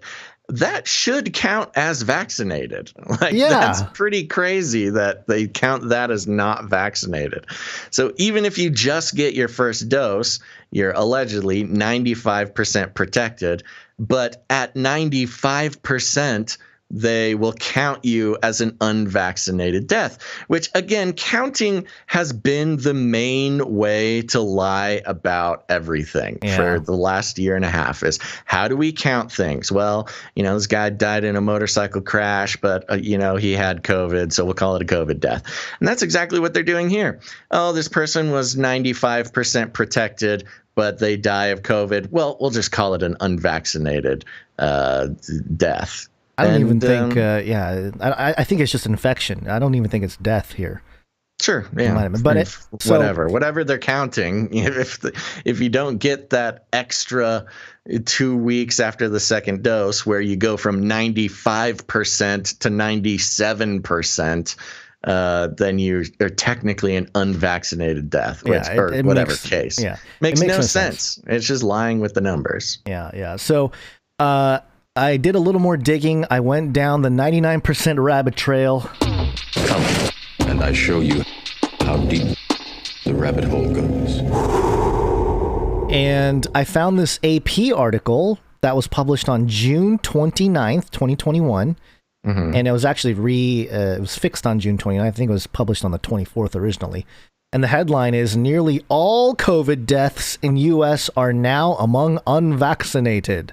Of course. And we don't have to read everything. I'm just going to point out some of the things here. One of the the sentence here in the second one here. An Associated Press analysis of available government data from May shows that breakthrough infections in fully vaccinated people accounted for fewer than 1,200 of more than 107,000 COVID-19 hospitalizations. That's about 1.1%. Okay, so, all right, some numbers there. 1,200 people out of 107,000 COVID-19 people hospitalized were breakthrough cases. Now, this was a correction because the correction, I don't know how, if you're the Associated Press analyst, I don't know how you can get this wrong, but at the very bottom of the article here, this story was first published on June 24th, 2021. It was updated on June 29th, 2021 to correct the number of hospital admissions to more than 107,000, not 853,000. That's over 700,000 hospitalization difference. Yeah, that's a huge number to get wrong. It's a pretty big whoopsie. It's like, well, how do you even do that?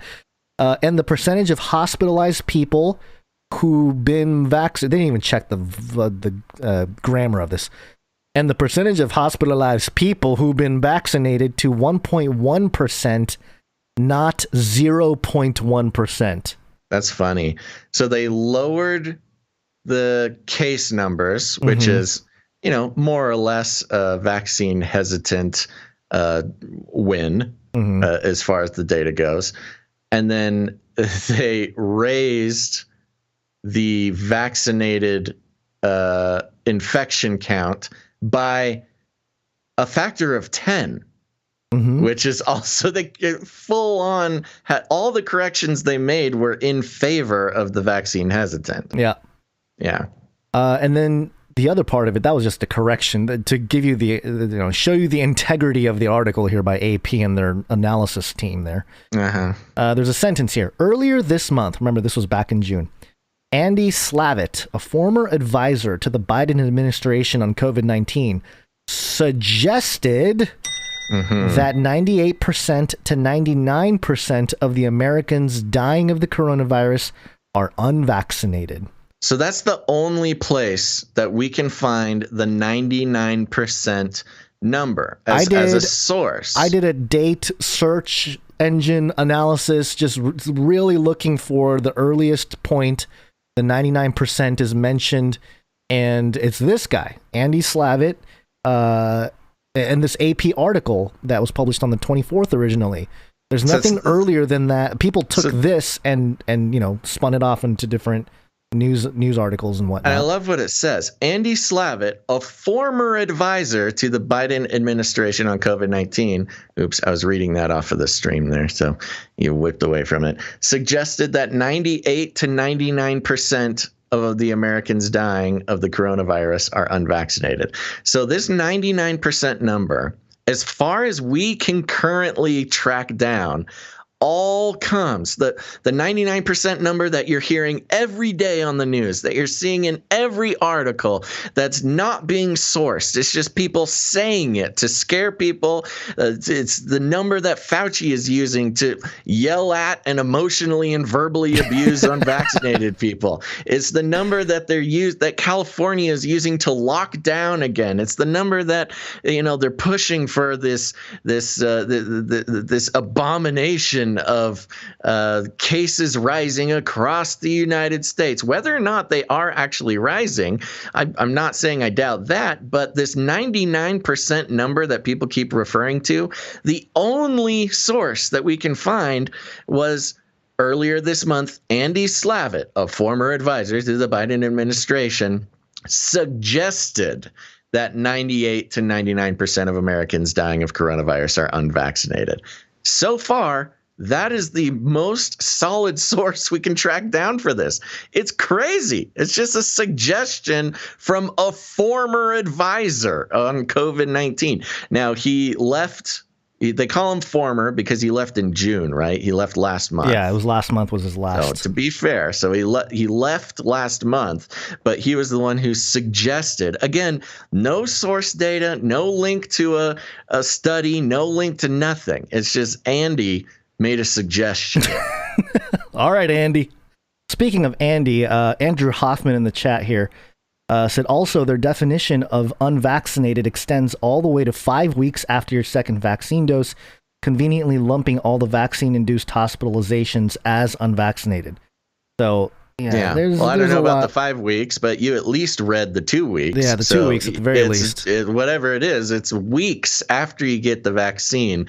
Anything bad that happens in that time is considered an unvaccinated incident. Which, ridiculous. Yes, he makes a good point, which is, a COVID death can be called an unvaccinated death, but any negative effects of the vaccine are not counted as a vaccine-related incident. Yeah. It's just, the lies in the numbers. Unbelievable. It is pretty frustrating. It's very frustrating. As a common armchair, a podcaster, yes, we're not just trying to say podcasters, folks. If you want the vaccine, go get the vaccine. It's all good. We're not telling you what to do. No. Don't listen to us. Don't take advice from us. All we are doing is reading the mainstream news and thinking about it. We are not here to give medical advice.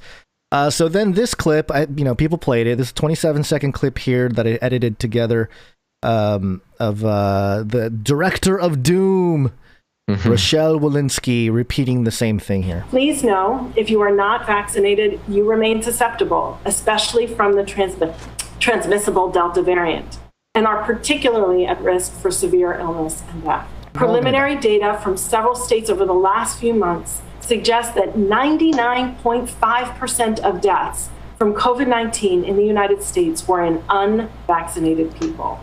Those deaths were preventable with a simple, safe shot. Okay, pay very close attention here because listen to what she says again. Preliminary data from several states. Okay, hold on, let me back up a little bit. Yeah. Preliminary data from several states over the last few months. Preliminary data from several states. Several states. Okay, several. I looked it up. Okay. Several is anywhere from 3 to 5. Okay, so. Oh, I didn't know it had a limit on 5. That's interesting. Well, I don't think it's limited, but typically.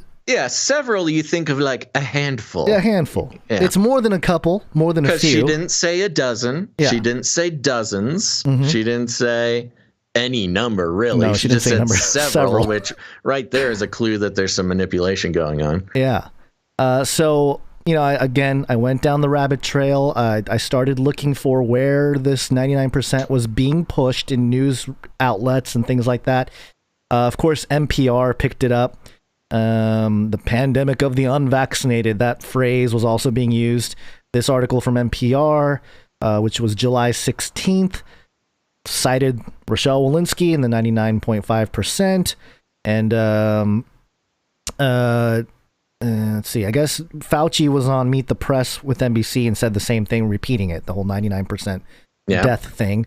And then this Changing America, thehill.com, Fauci, 99% of Americans who died of COVID-19 last month were unvaccinated. And of course, I played the clip, and he never says that in the clip. So thanks, The Hill. Doesn't really help. But there were plenty of news outlets that were repeating it. This is a Virginia news outlet. For the last 30 days, COVID-19 cases have been steadily increasing in the Northwest Virginia area, which includes the Central Shenandoah Health District. Because it is so steady, Jordy Shelton with the Health District says they cannot pinpoint exactly what the cause is. But nearly every new case does have something in common. 99.4% of cases in the Northwest region are showing up in unvaccinated people or those who are not fully vaccinated. There you go. It's each one is slightly different too. If you really pay attention, there's like little discrepancies of like, oh, okay, This one was they're either not fully vaccinated, so they're giving that. Which means they've gotten both. Either they've gotten both and it hasn't been between 2 to 5 weeks or whatever. Or for that particular study, 2 weeks. They're just 95% protected. They're unvaccinated. Yeah, and this the setup, they all had one thing in common. That that gets repeated over and over too. This is another report from Louisiana. As the state borders the 500,000 case mark, Dr. Frank Cormier here at Lourdes tells me 99% of the new cases at the hospital come from people that have not received the vaccine. Okay, hold on. Pay attention, because I didn't clip the entire thing because it was like a 5-minute thing. We only got like 50 seconds left. The doctor never says any of the propaganda talking points. This guy injects all of it. So I'll just let him talk. Compared to 1 week ago, or maybe 10 days ago, we were at our best. We were as low as we've ever been for COVID-19 patients. But that's no longer the case. As you can see in this map, most of Acadiana is either considered high or highest community risk. Now, people are coming in younger and much healthier, usually very often without any medical problems. And nearly all of them are unvaccinated. Why are they coming in? Okay, that was my point. If the doctor is saying they're coming in healthy and without any issues, why is the commentary around it like, and more? What was it? What did he come in with? Hold on, let me play it again. They're coming in, they're healthy, they have no medical problems. But okay. Also, they're unvaccinated. Like, okay. Yeah. Well, that's the thing. The very act of being unvaccinated is being considered a health problem. Right. You could be healthy, you can have no medical problems, but if you're unvaccinated, you are already a victim. It just blows my mind how they manipulate. And this is like a really obvious one, too. For COVID-19 patients. But that's no longer the case. As you can see in this map, most of Acadiana is either considered high or highest community risk. Now, people are coming in younger and much healthier, usually very often without any medical problems. And nearly all of them are unvaccinated. Dr. Cormier says those that are dealing with COVID right now can and should get the vaccine.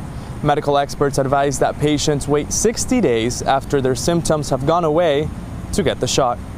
There were other outlets saying 60 days. Yeah, there were other outlets saying that they should wait 90 days. So there's no clarity on that either. So yeah, it's like, after they're already immune because they've just had it. They have antibodies in their body. I don't know, man. It's that is bizarre.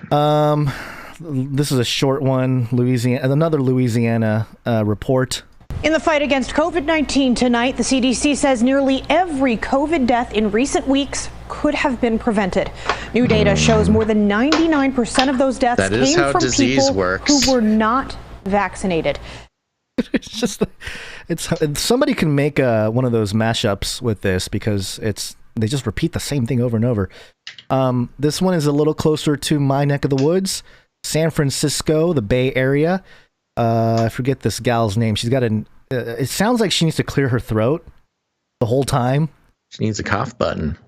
Building a better Bay Area. Build back better. Bay Area. ABC7. And this one in particular, they're going after the Latino community, the Latin X, as the woke people call it. Dan, what they're seeing right now is that more than 99% of those hospitalized with COVID-19 are unvaccinated. The concern is that hospitals will be overwhelmed in the next 4 to 5 weeks as infection rates increase. And very soon, we could be entering that fourth wave. This group that we're seeing now absolutely could and should have been prevented. This is becoming a pandemic of the unvaccinated. Today in California, 4,700 new COVID-19 cases reported. The last time we had those numbers was during the winter surge 5 months ago. Dr. Chris Caldwell, chief of the emergency room at Zuckerberg San Francisco General Hospital, is noticing a distinct difference from last year. While infection rates are on the rise, Now there are multiple vaccines available. So when we see infection rates going up at the rate they are now, it means hospitalizations are coming next. And so we're already seeing an increase in hospitalizations now, and the rate of infections going up, we know that these numbers are only going to increase over the next several weeks. As the Delta variant takes hold, accounting for 83% of COVID cases nationwide and nearly 50% in California, the zip codes with the lowest vaccination numbers are the focus. We embedded ourselves with the San Francisco Latino Task Force outreach team. Today, they went door to door in the Bayview neighborhood, offering vaccinations at home or at their vaccination site nearby. But the question now is, will the spread of the Delta variant be faster? What's your projection?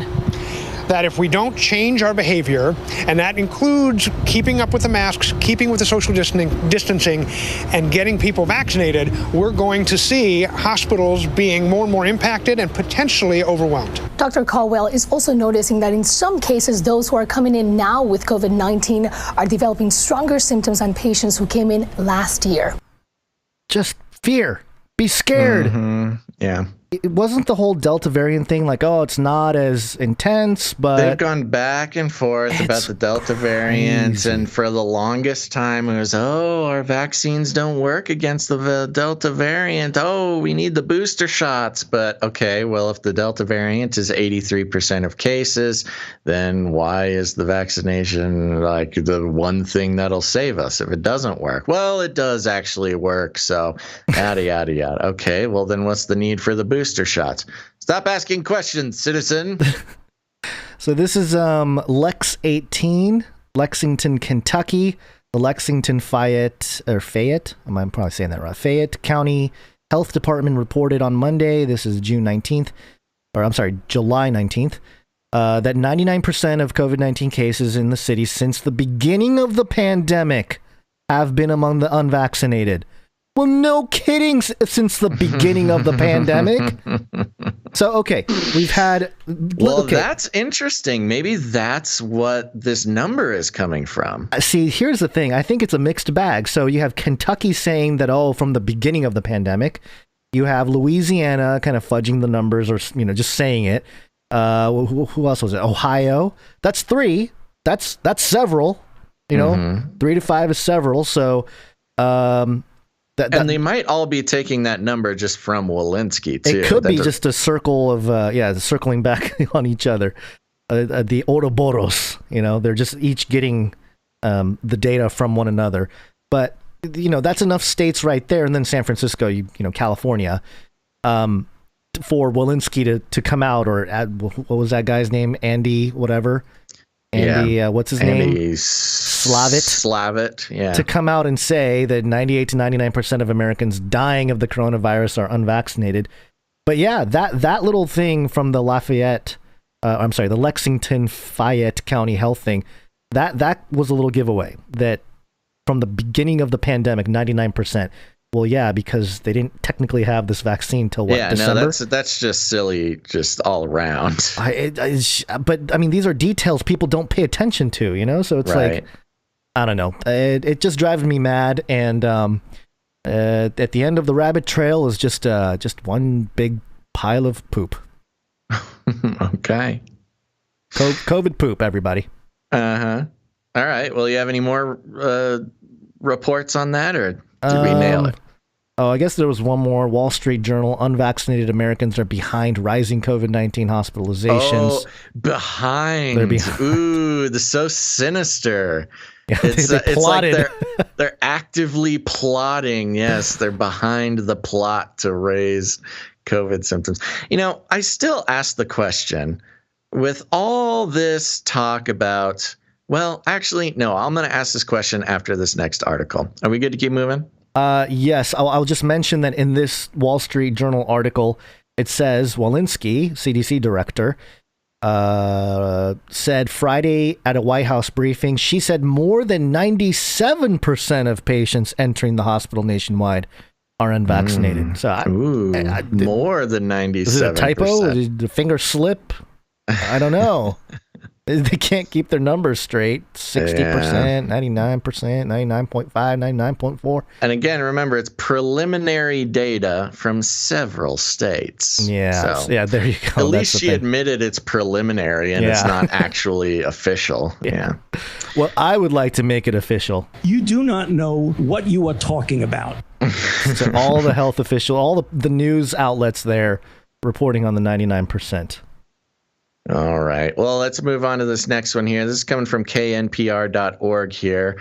The life cycle of a COVID-19 vaccine lie. Let's see. Again, we like to track, what the mainstream, how they are characterizing, what they think about alternative media, or just people not opening the airplane hangar and letting them spoon feed whatever quote unquote facts they want. So let's see what they have to say. This is the life cycle of a COVID-19 vaccine lie. Misinformation about COVID-19 vaccines can appear almost anywhere, from an uncle's Facebook post. It's always the uncle. Why do they got to burn the uncles every time? I'm the uncle too a lot of times in my family, so I don't appreciate that. Well, they may have nailed it with you then. To a well-trusted news commentator. Okay, but where does it come from? I love this. They say a well-trusted news commentator. What they mean is Tucker Carlson. Ah, yes. Yeah. But where does it come from, and why do some myths spread further than others? With the help of the internet research firm Graphica, NPR analyzed the rise of one persistent set of lies about COVID-19 vaccines, that they can affect female fertility. This is an interesting one. We have not heard a lot about this recently, and NPR has something to say about it. Despite a mountain of scientific evidence showing the vaccines are safe and effective, the false information persists. A mountain of scientific evidence. Oh, you mean a rushed warp speed production thing? And what are we on? 3, 4, 5 months of public availability? A mountain. There hasn't been enough months to have somebody who've gotten the vaccine get pregnant and have a baby. Exactly. Like a full cycle of life, the 9-month period. There has yet to be a child born to a woman who got the vaccine. I'm sorry. There is yet to be a child conceived there you go. and brought to full term after a woman got the vaccine. There's your mountain of scientific evidence. Graphica's data analysis tool allows the firm to track key points at which a piece of information is shared or amplified. It can illustrate how many of these kinds of lies often go viral. The events outlined here represent a major amplification event for this false information, but they're by no means the only source of lies about female fertility and the vaccine. Claims about fertility and the coronavirus vaccines go back to at least December. Ooh. And fertility claims about other vaccines date back even further, in some cases decades. But the events of earlier this year illustrate how misinformation can spread in a nonlinear manner, with many different players adding threads to a web of false content. Now, this was an interesting little paragraph. The events of earlier this year illustrate how misinformation can spread in a nonlinear manner with many different players. They don't say what events. January 6th. Right. They're just sort of leaving it up. They're not saying that January 6th was the culmination of misinformation.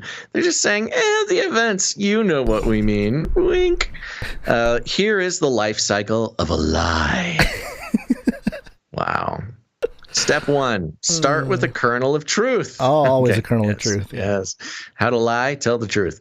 After receiving the COVID-19 vaccine this spring, quote, a lot of women noted heavy menstrual periods.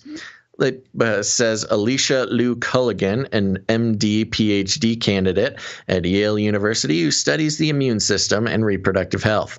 Lou Culligan says that immune cells play an important role in menstruation, and so it is in fact possible that the vaccine could temporarily alter that process. Quote, it's very plausible that you could have abnormalities to the typical menstrual cycles, she says. Other scientists agree it's possible. One team of biological anthropologists is conducting a survey of experiences with menstruation and the vaccines, which has over 120,000 responses so far, according to, that should say something right off the bat. Yeah. According to Catherine Clancy, a researcher at the University of Illinois Urbana-Champaign, the researchers learned many thousands of people who menstruate have unusually heavy flows after vaccination, and some older people also experienced breakthrough bleeding. Unfortunately, definitively establishing a link has proved difficult, and of course, in large part because trials for the new vaccines never asked women about their periods. Because there is so much natural variation in women's periods month to month, a controlled clinical trial would be needed to try and establish whether it was happening. Quote, when you don't collect these data during the clinical trial, you really lose an opportunity to study it in a controlled fashion, Lou Culligan said.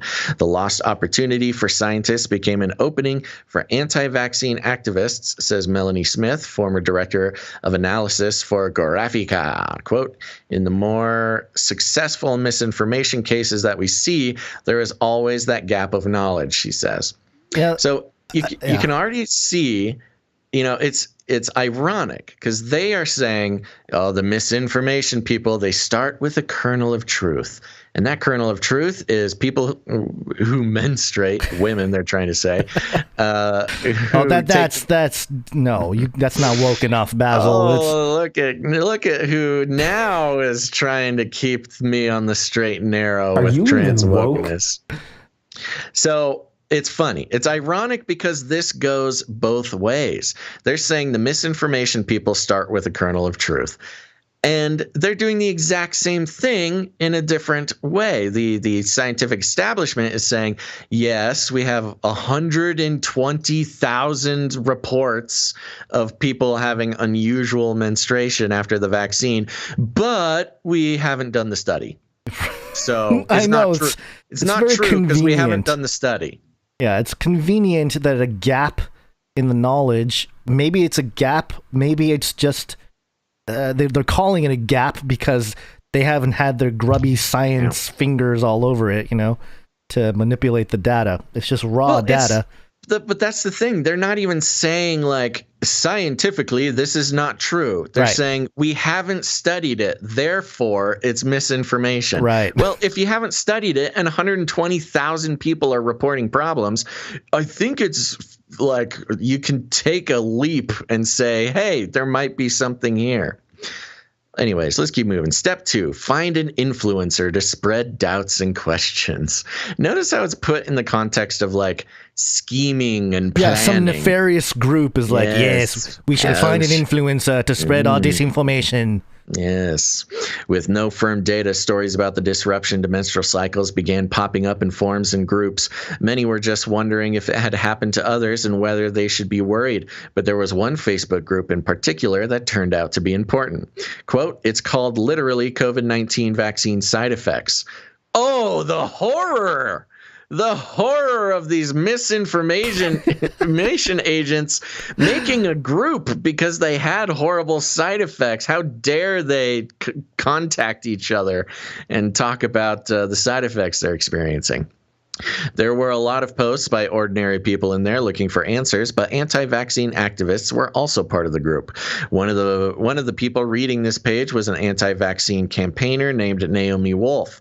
Formerly best known for her writing about feminism, Wolf has, over the years, drifted into anti-vaccine advocacy. Oh, she used to be woke, now she's unwoke. Yes. Now she's racist alt-right. She used to fight for the cause, but now the Nazis got her. Quote, she is a very highly followed influencer in what we call a pseudo-medical community, Smith says. Wolf is not a medical doctor, and yet on April 19th, she tweeted out a link to the Facebook group along with this message. Quote, hundreds of women on this page say that they are having bleeding, clotting after vaccination, or that they bleed oddly around vaccination women. Unconfirmed, need more investigation, but lots of reports. Oh, the horror of this person who's not a medical doctor posting that a group exists about problems women are having. She said unconfirmed and needs more investigation, but we haven't done that yet. So she's anti-science. I mean, it is outrageous the way that they are. Read this next sentence. I know. Smith points out that Wolf is using an old trick.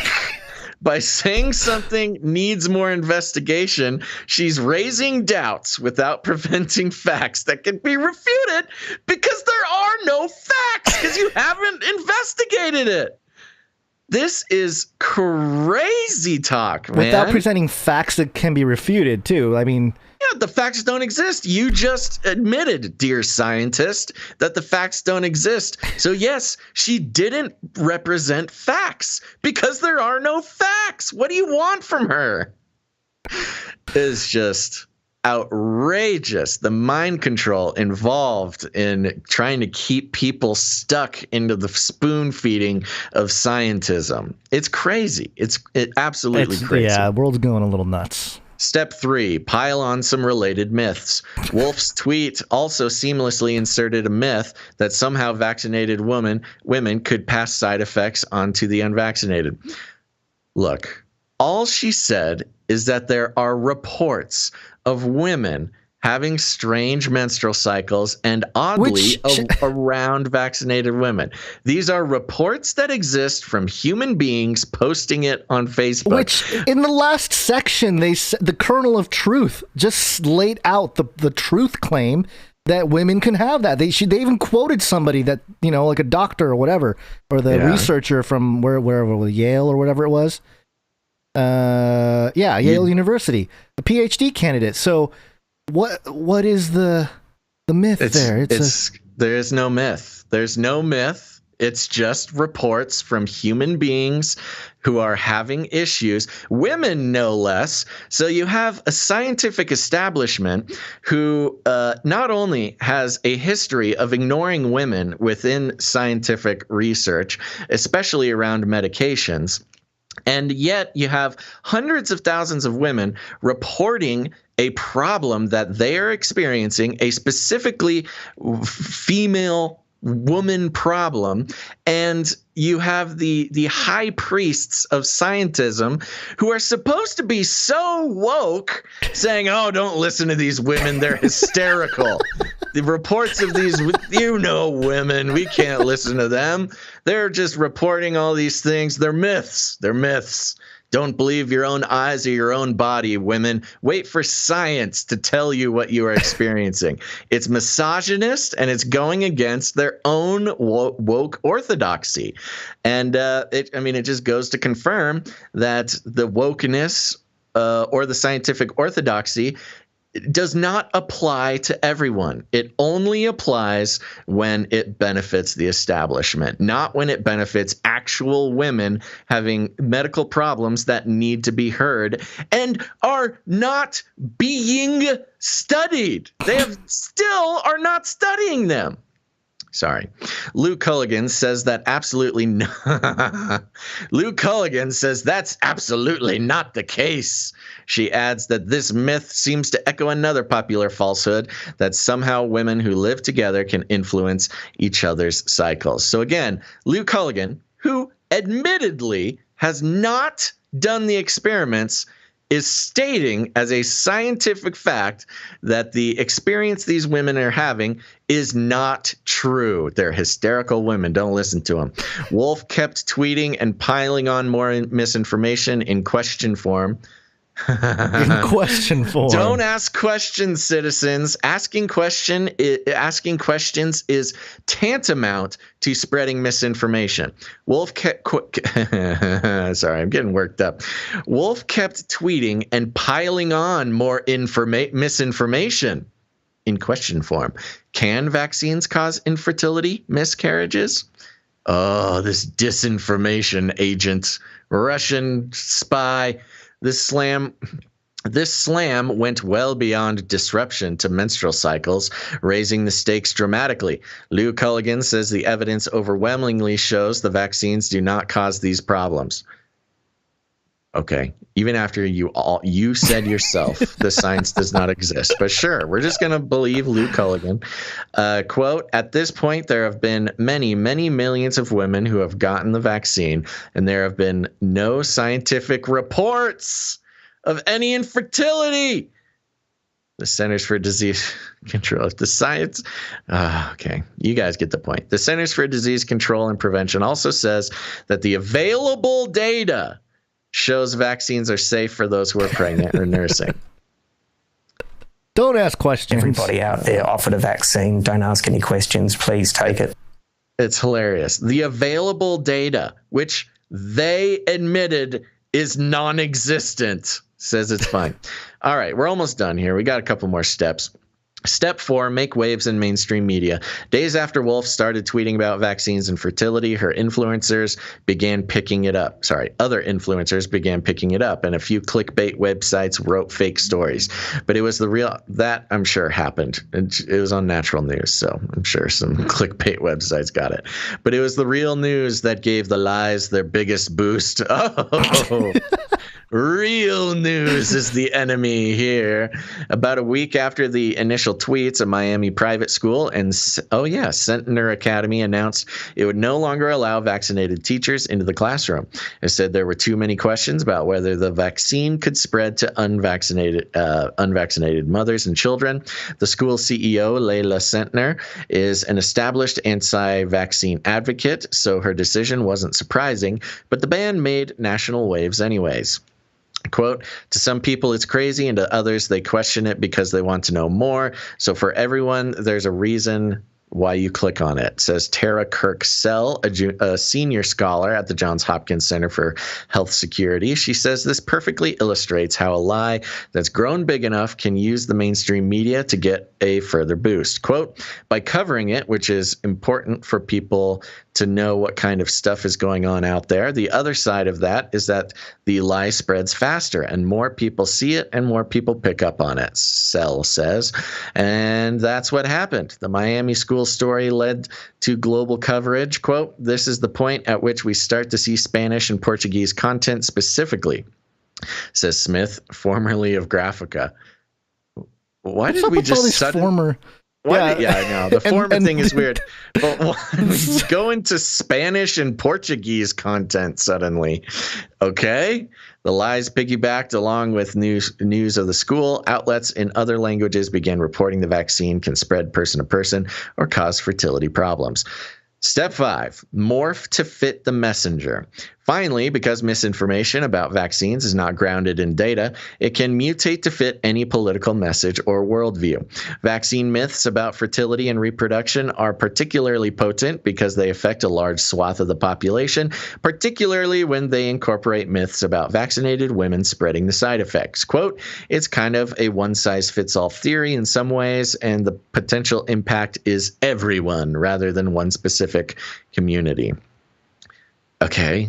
That was basically a paragraph that said nothing. But in the weeks following the initial wave of coverage, others were using these ideas to grab audiences. Conservative commentator Candace Owens brought the link between vaccines and menstruation up on Instagram. Oh, how dare she? In a 6-minute video questioning vaccine safety. Owens never directly repeated the lies about fertility, but didn't refute them either. Okay, fine. She did. This might be my favorite part. She didn't lie, but she didn't unlie. Far-right commentator. Oh, here we go. Far-right commentator Alex Jones folded the vaccine lies into his conspiracy theories about Google and Facebook, which he claims are trying to depopulate the Earth. Wow, they had to go back in the archives to connect these two things. Quote, it's not just that you're going to be sterile, you're not going to be able to have children.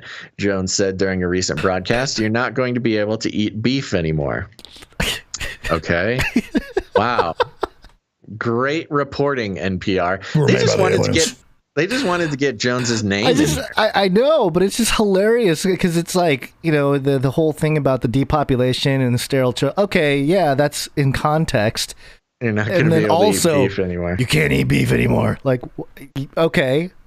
I wonder. I don't know what that has to do with anything. I know. They put it in this to emphasize Alex Jones being crazy, is why they put it in here. They put Alex Jones in here so they could connect Candace Owens and Naomi Wolf with Alex Jones. Yeah. Alex Jones is crazy. How do you know? Because not only does he think you're going to be sterile and not have children, but also you're not going to be able to eat beef anymore. And but also NPR, one of the biggest outlets, saying that, we got to be woke and not eat meat and eat artificial meat. So there, Now, who knows? Maybe Jones said those two things right next to each other.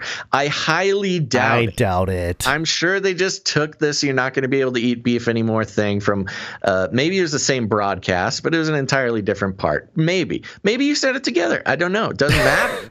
The point is that they put it in there just to be like a non sequitur. Look at this crazy guy. But like you said, a little hypocritical, because as far as NPR is concerned, nobody should be eating beef. So Alex Jones seems to be on the level. No babies, no beef. Step 6, repeat the cycle with new lies. By late June, the lies about fertility had spread everywhere from France to Brazil, but then, Smith says, they started fading away. Quote, it seems to have kind of fallen by the wayside in terms of the COVID-19 news cycle that happens in these spaces on the internet, she says. And that's the last lesson about the lies. They don't stick around. They grab attention, raise questions and doubt, but there's no substance there. So once they have shocked those they're meant to engage, they disappear.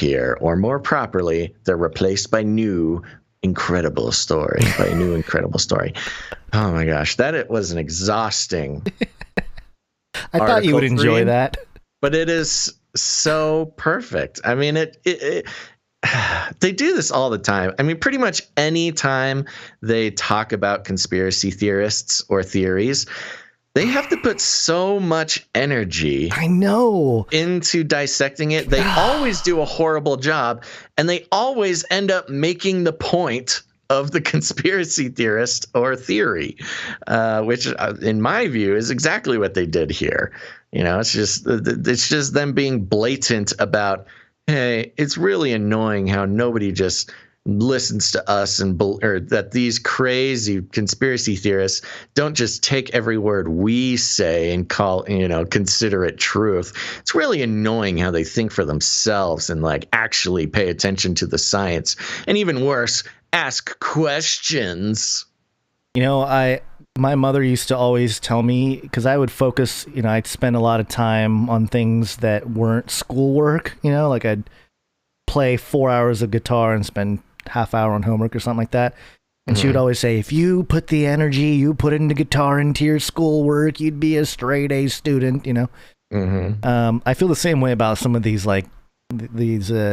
article writers, it's like they spent this much energy on actually finding out the objective truth about something. Man, we would have a lot more substance to chew on. If they put the time and energy that they put into being mean to people who don't eat their spoonful, their spoonful of info, and being mean to the orange man and all this stuff, if they just, reported the news, the world might be a better place. Yeah. All right. Well, I'm not going to read this article. It's just a quick headline to... Oh, you know what? We had POLYTICK. All right, we'll do this quickly because I'm running out of time for today's show, which I'm actually running out of time. I do have a heart out. This is Newsweek, and the headline is Trump supporter who protested against vaccinations dies of COVID-19. How old do you think this individual was, Basil? Trump supporter who died of COVID? He's got to be older than 65. Linda Zurin, a supporter of former President Donald Trump and a protester against COVID-19 vaccines, has died of coronavirus. She lives in Bourne, Massachusetts. She was 70, or lived, sorry. She lived in Bourne, Massachusetts. She was 70. So. 70. Yeah. Okay. Wow. That's so funny. Yeah. I mean, the headline, Trump supporter who protested against vaccination dies of COVID-19. She's 70 years old. And look, nowadays, 70 years old, that's not necessarily like you're guaranteed to die. Yeah. I don't want to give that impression. But you are at risk when it comes to COVID-19. But yeah, this is funny. I mean, just browsing through the article. Yeah, there's she's a woman who protested against vaccines. She supported Trump, and then she caught COVID and died. And it's like, what is the story here? Well, some of the things she posted on social media is that she said COVID-19 was a man-made virus used by globalists to push the UN Agenda 2030 for a one-world government. She also shared posts pushing the QAnon conspiracy, opposing critical race theory in schools, the crime, repeating the claim that voter fraud stole the 2020 election from Trump. But, this is actually pretty disgusting. You have somebody who passed away. Yeah. They looked at their social media and they're like, oh, look at this. They were right. They were anti-vax. Let's, run with it. Yeah. Headline. It's gross. It is disgusting. Sick. It's like a pleasure read for some sick people. Yeah, it's not good. There's people reading this being like, oh, good, yes, finally, they deserve to die. One less violent extremists. It's like those people that say, like I see it on Twitter all the time, when they talk about the unvaccinated or the anti-vax people. And I heard it on a podcast recently too. I can't remember what it was, but they were like, isn't it like natural selection at some point, like the uneducated are just going to die off? And I do appreciate there's been a number of commentators and podcasters and reporters who are generally pro-vax people who are starting to take the position of like, look, these people are they're making their choice. That's fine. If they don't want the vaccine, they hear all the risks. It's not like they don't hear the same stuff that we do. And you know what? If that's how you want to live your life, then that's fine. We don't need to force it on them. And that's kind of what I'm thinking. I'm like, just look, if people want to make that choice and take that risk, that's totally fine. You don't need to call them dumb for it. They're just making their own life choices. So I believe that there is sort of a groundswell of that idea coming out, which at the very least is sort of a agree to disagree type of idea. Okay, this was under POLYTICK. I did move away the Biden PAX court story. I just don't think we have time, and we need to take a break, and then we have a couple bigger stories at the end here. But we can't go on. We'll wrap this up just to stay on the COVID thing, but also POLYTICK. It's Latin for many. Tick. Now suck your blood. Now suck your blood. Axios.com. Scoop. White House official, Pelosi aide, test positive for COVID. Was she unvaccinated? A White House official and staff member for House Speaker Nancy Pelosi have both tested positive for COVID-19 after attending the same reception last week, officials confirmed to Axios. Why it matters. While both individuals are vaccinated and mildly symptomatic, they have to put mildly because it's like, it's supposed to bring down the level of severity of the symptoms. They illustrate how Americans inoculated against the coronavirus can still contract and potentially unknowingly transmit the virus, even at the highest levels of the nation's government. I mean, why is that even in there? I don't know. Of course. Nobody thinks that government officials are immune naturally. Oh, they're in government? They must live inside this aura bubble that protects them from the virus. Yeah. And there's random bullet point. Quote, we know that there will be breakthrough cases, but as this instance shows, cases in vaccinated individuals are typically mild, a White House official told Axios. Driving the news, the Pelosi staffer helped usher a delegation of Democratic Texas lawmakers around the Capitol last week. 6 of those lawmakers who flew to Washington to block the Texas legislature from changing the state's voting laws have since tested positive. Both the staffer and the White House official were at the same rooftop reception at the Eaton DC Hotel last Wednesday night. It's fancy. The White House official schmancy. has not had any recent direct contact with President Biden.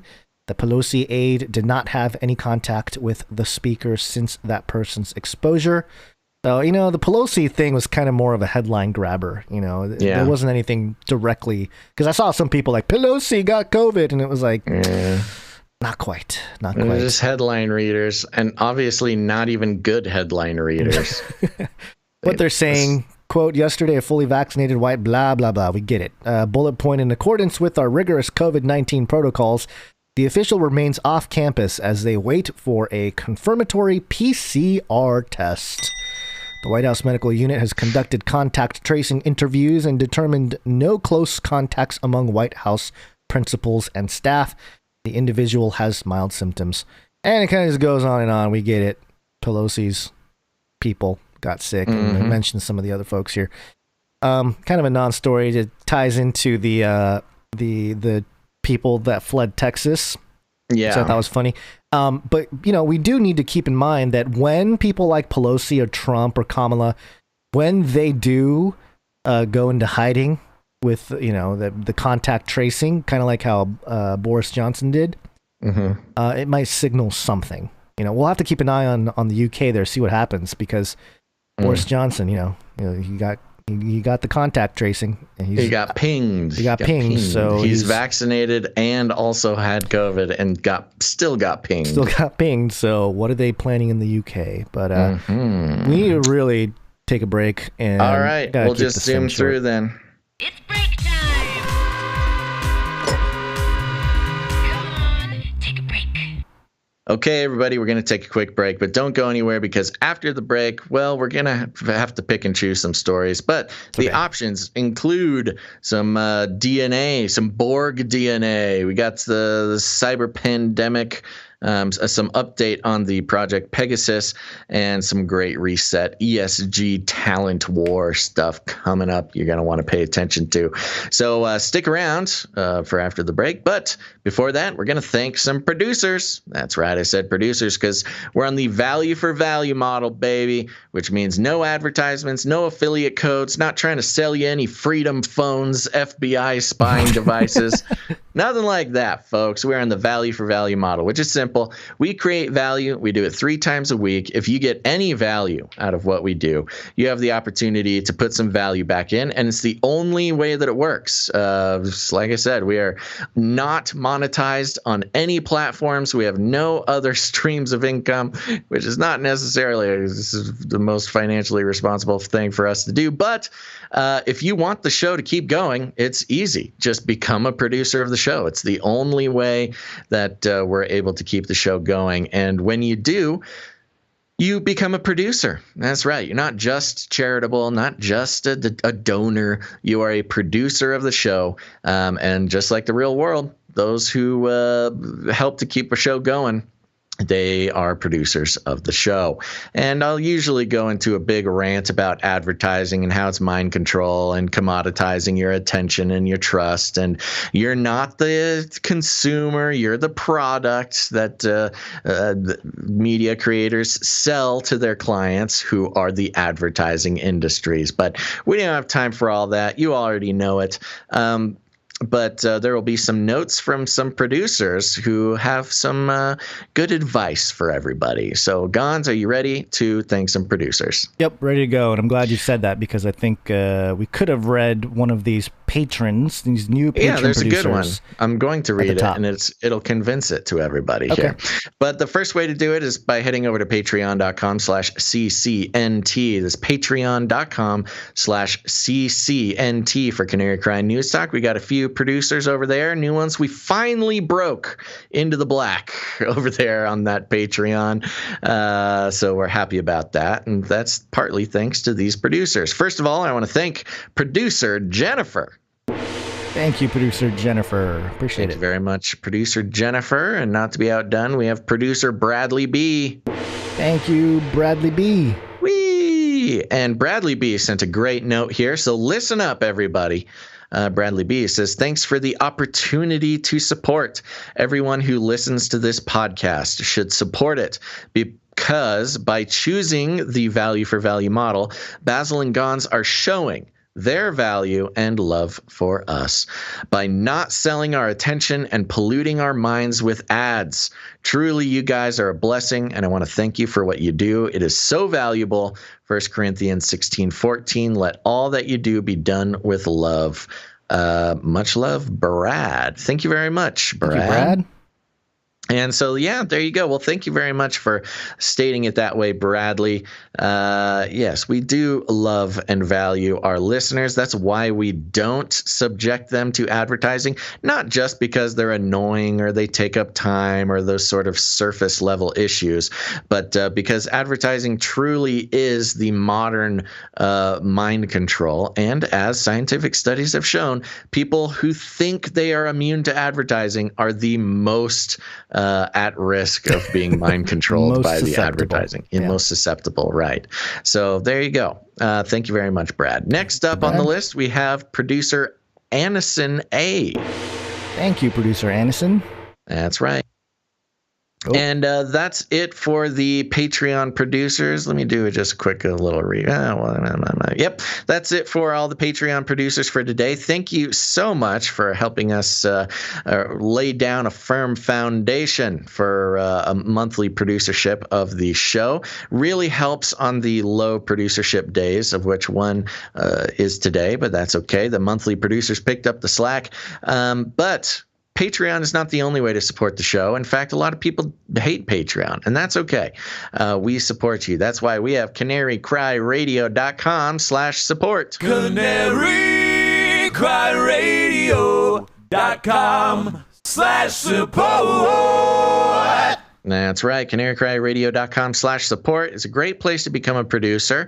You can read about the value for value model, learn about the Canary Cry Roundtable of Knights and Dames. You can come in with a set it and forget it monthly producership if you just want to commit to supporting the show on a monthly basis. Or if commitment is not your thing, you can make a one-time producership in any amount.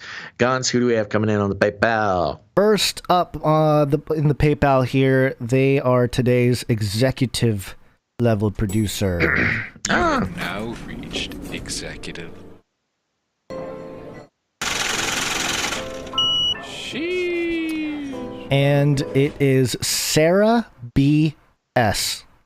Yes, and correction, this was not on the PayPal, correct? Oh, you're right. It wasn't PayPal, it was snail mail. Beep, beep, beep, beep. Snail mail. Thank you very much, executive producer, Sarah B.S. You are the executive producer for this episode of Canary Cry News Talk 365. You're the best. Yep, thank you very much. And, Sarah might have had a note, and I might have lost it. I feel really bad. I'll read the note if I find it. If there was a note, I can't remember now. I'm not organized. Sorry, Sarah. We'll read your note. If there was a note, we'll read it. I'll find it. I didn't lose it for sure. Finds it. Yeah, this is what happens when I have to do the snail mail. Our top 3 actually producers of the show today were from snail mail, so kind of worked out. There we go. Second snail mail here, which we're doing it as part of all the supporters under PayPal, but Rochelle S. Thank you very much. Producer Rochelle S. came in with $77.07. Yep, and I have the note here. Okay. Hello, Basil and Gons. I took some time to like, subscribe, bell button, all. Yay! However, I have never left a review in iTunes before, so I took a minute to figure that out. Woo! So we'll look for that. I sent a donation through PayPal before, but I figured I would do this one the old-fashioned way because I wanted to send you each a booklet I wrote that address the blinders we all have on and how they've been put there through the devices of the Wicked One. I'm so glad the two of you continue to wake up the people and rattle a few cages. I included a link to this booklet if you think your listeners will be interested and would like a free resource to help wake up people around them. It can be read in less than an hour as the subtitle describes. I have a copy here. Hold on one second. It's Salvation Hacks. The God of the Bible in Less Than an Hour, written by Rochelle S. And ever wonder why we're here, where we're going, how do we get there, who has the directions? Sweet. So thank you for the copy. I'll definitely check that out. I have the link here that I'll leave in the show notes as well. The booklet resource page at sacredwordpublishing.com/pages/free-resources. Yep. P.S. Gons, I sent you 2 copies. One for Basil. If it's easier, I can send him one. So, yep. There you go. Thank you very much, Rochelle. Appreciate it. And yeah, we'll check it out, and we'll leave the link there in the show notes at CanaryCry.Newstalk.com. Salvation Hacks. Check it out, people, if you want. Sounds great. Yep. Thank you very much, Producer Rochelle. Thank you, Producer Rochelle. Next up, we have Producer Devin W. Producer Devin W. Thank you very much. And I believe he also wrote you a note. He has a note. At the top left, it says, Shill Inc. World Headquarters, 666 Fifth Avenue, New York, New York, 10103. This fella again. Yeah, this fella. Dear Basil and Gons, the board would like to thank you for all your efforts. Waffle sales are up 200%. Devin, P.S. After 6 months of brainstorming, the board has created a unique and creative logo. Uh-oh. Great. What's the logo? I don't think I had anything else in there with the logo. Maybe I missed something. Oh, Gons. I know, I'm so bad. Oh, Gons. I'm horrible. All right, well, Devin. Thank you very much, Producer Devin. If you had a logo, let us know. And we'll physical notes are hard to keep track of. There's no search bar for. I know. I'm like, I need to for real notes. Back. We need to get Gons a file folder. Yeah. Thank you very much, Producer Devin W. Thank you, Producer Devin W. Next up, we have Anonymous. Cool. Anonymous comes in with 3365. Ooh, 33 plus the episode show number producership. A note here, anonymous donation, please. Just wanted to celebrate episode 365 with you. Thank you for all your work put into each and every episode. It is much appreciated. Well, thank you very much, Anonymous. Thank you, Anonymous, not the group Anonymous. Well, you don't know that. Thank you very much, Producer Anonymous. Yes, very much. Okay, next up, we have producer Doe T the Coyote. Wow. Listen to Gons try to pronounce that. Thank you very much, Dodie the Coyote. And Dodie the Coyote comes in with 1212, says, hey, Basil and Gons, fantastic show. Keep up the great work. Wondering if you guys would keep me in your prayers as I face a new challenge. Thank you for keeping all us Canaries informed. Sincerely, Dodie the Coyote. Yes, of course. Calling all producers, Canary Cry producers. Let's put Dodie the Coyote on your list as they are facing a new challenge. There you go, everybody. Thank you very much. Amen. Thank you very much, Doty the Coyote. Next, we have Sir Casey the Shield Knight. Sir Casey the Shield Knight is on a streak. They're on a streak. That's right, 34 episodes in a row. Sir Casey the Shield Knight is our illuminated lizard master shill, and we appreciate his continued streak in producing the show. 34 episodes in a row. You're the man, Sir Casey the Shield Knight. What is the next thing? I don't know, but it's he's got a while to go. Maybe 39. I was thinking 39 too, because it's 30, got that 3 and the 9 and the. Yeah. But also 42. 42 is one we definitely have to do. So we are hitting that exponential curve. So I think 42 might be the next one, Sir Casey. But I believe in you, which happens to be 9 more than 33. So I think it makes sense. All right, makes sense for sure. All right, next up we have producer Malik W. Thank you very much, producer Malik W. Oopsies, and I need to check. I think Malik might. Yep, he is on a streak. They're on a streak. And Malik has been supporting the show 3 episodes in a row, which means Malik is heating up. He's heating up. Thank you very much, producer Malik. Good stuff. Next up, we have James H. Thank you very much, James H. Yeah, there you go. Oh my gosh, I have completely lost control of the VR space here.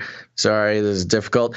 James H comes in with $7.77, a pocket full of sevens. Thank you very much, James. James J.H. wasn't on the last one? He missed Monday's show, unfortunately. We always see James. I guess, James, okay, it was James G on the last one. All right. Yes, unless we missed something, but I went back and checked. Next up, we have producer Veronica D. Thank you very much, producer Veronica D. Oh my gosh, I need some water. Okay. While you reach for the water, I am going to thank producer Tristan H. Tristan H is on a streak. They're on a streak. That's right. Tristan H has come in 21 episodes in a row, which means he is experiencing an EMP meltdown, which we don't have a jingle for.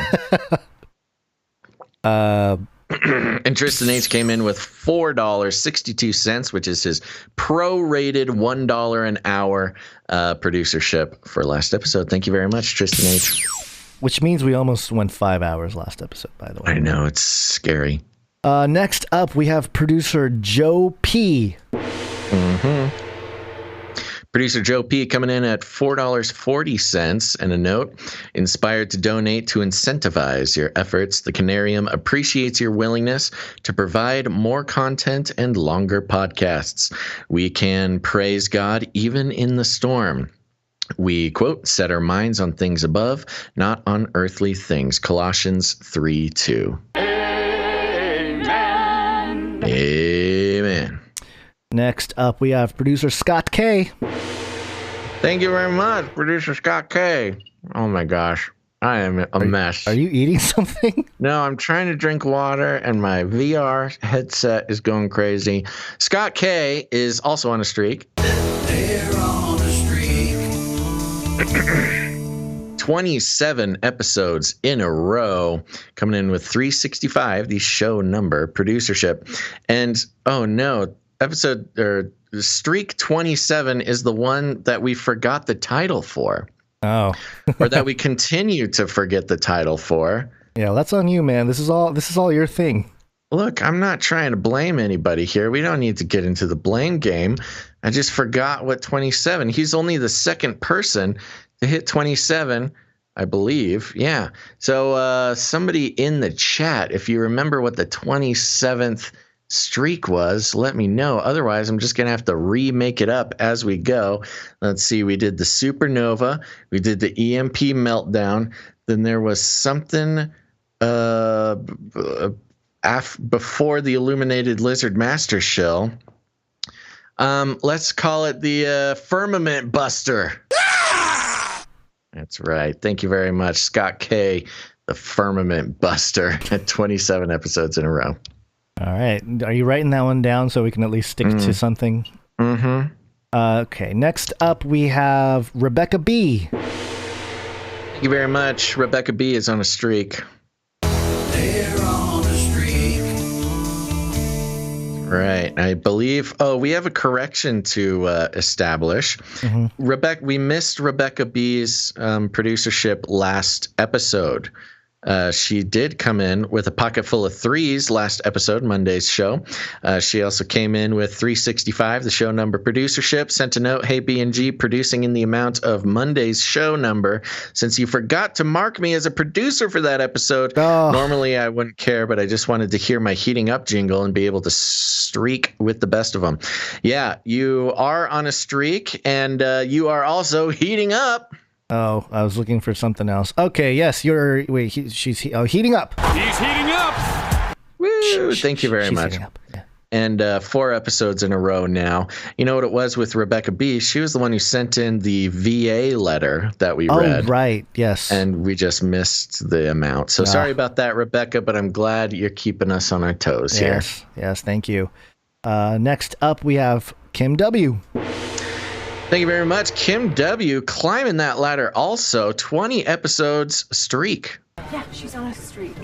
That's right. Pocket full of threes, and sends in Matthew 19. Whoever therefore breaks one of the least of these commandments and teaches men so shall be called least in the kingdom of heaven. But whoever does and teaches them, he shall be called great in the kingdom of heaven. For I say to you that unless your righteousness exceeds the righteousness of the scribes and Pharisees, you will by no means enter the kingdom of heaven. Dun, dun, dun. Thank you very much, producer Kim W. Thank you very much, and that does it for all the producers. Yeah. You know what? We had one producer came in during the show, but which technically is too late. I'm just checking to see if this would continue a streak for them. I do not want them to miss out on the streak. No. Okay, so they'll be on the next show. Okay. All right. Okay. All right. There we go. Thank you very much to all of our financial producers for the show today. But treasure is not the only way to produce the show, is it, Gons? Yeah, you can produce the show with your time and your talent. One way to do it is with your timestamps. In the last episode, episode 364, Jade Bouncerson was the timestamper. Thank you very much, Jade Bouncerson. And that was a much needed one too, because it's nearly a 5-hour podcast episode. Yeah, so timestamps really do help. And it's funny too, because I'll look at the timestamps and I go, okay, we didn't go too long here. Oh, we went an hour and a half on WACCINE. Yeah. And it's always kind of an interesting thing to look at. Gotta do it. We gotta do. Yep. But also, you can send us jingles. We have a new jingle.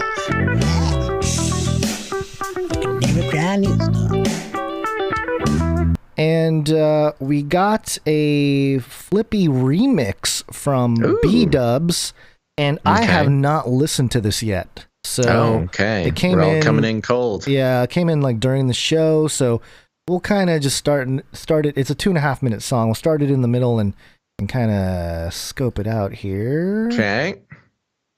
I would love to go to space, my good brother, human Bezos. Your robot friend. Can we play some human tetherball? I expected to perform better against a humanoid life form.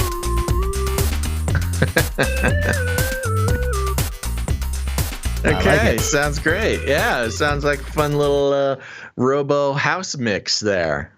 And we'll play that at the end of today's show. Thank you very much, B-Dubs, for your musical addition to the playlist. Yep, and he sent us a note. Here's a song I made for the end of the show mix. It's kind of all over the place, just like our good robot pal Flippy. Hope you enjoy. Well, thank you very much, B-Dubs. Appreciate it. And yeah, we always appreciate end of the show song mixes to put into the rotation there. And then we also have art. One art, please. And this first piece is from Dame Allie of the Skillet Nation, daughter of the High King of Heaven. One art, please. Another one from Allie now. Here it is. And this is Helter Skelter. We just figured out what's real, Brian. Helter Skelter. There you go. Very good. Thank you very much, Dame Allie. And this is a wonderful rendition of Brian Stelter. His eyeballs are really spooking me out. He's got very dark, jet black eyeballs. Yeah. Well, yeah. He's doing his best. He's doing his thing. Yeah. He's doing the thing. Yeah, and one pointy ear. Does he have a pointy ear? I don't know. Those are details that only artists will point out. Little tiny baby George Costanza. Yes. Yeah. And this is in reference to last episode at the top of the show. We played that clip of Brian Stelter and what was that guy's name? Michael Wolff. Yes. The author of the new Trump book, and they were going at each other. And fun times. Brian Stelter was making all sorts of faces. And so, very good job, Allie. Dame Allie, thank you very much. Next up, we have Sir Dove, Knight of Rustbeltia. There he is. Thank you very much, Sir Dove. Here's a note here. Peace had the idea for this one a month or so ago when Bill and Melinda first called it quits. Ali drew up that great illustration of Fauci and Cuomo flexing and showing off their new gains while Bill enviously looked on, sad and flabby. But he didn't let that stop him. He got juiced up and hit the gym to pump some iron. We catch up with him flaunting his new swole physique, creating a profile for the world's newest and largest vaxxed dating site, Plenty of Fish. Spelled with a P. Yeah, it's fish, not PH fish, but PF. PF, like Pfizer fish. Yeah, the Pfizer fish, yeah. Hopefully this down on his luck billionaire can finally find his match. Hope you guys like it. Keep doing what you're doing, and I'll keep praying for Yins. Thank you very much. Thank you very much. Sir And Dove. what we have here is exactly as advertised. Plenty of Fish online dating. It's the Pfizer dating site.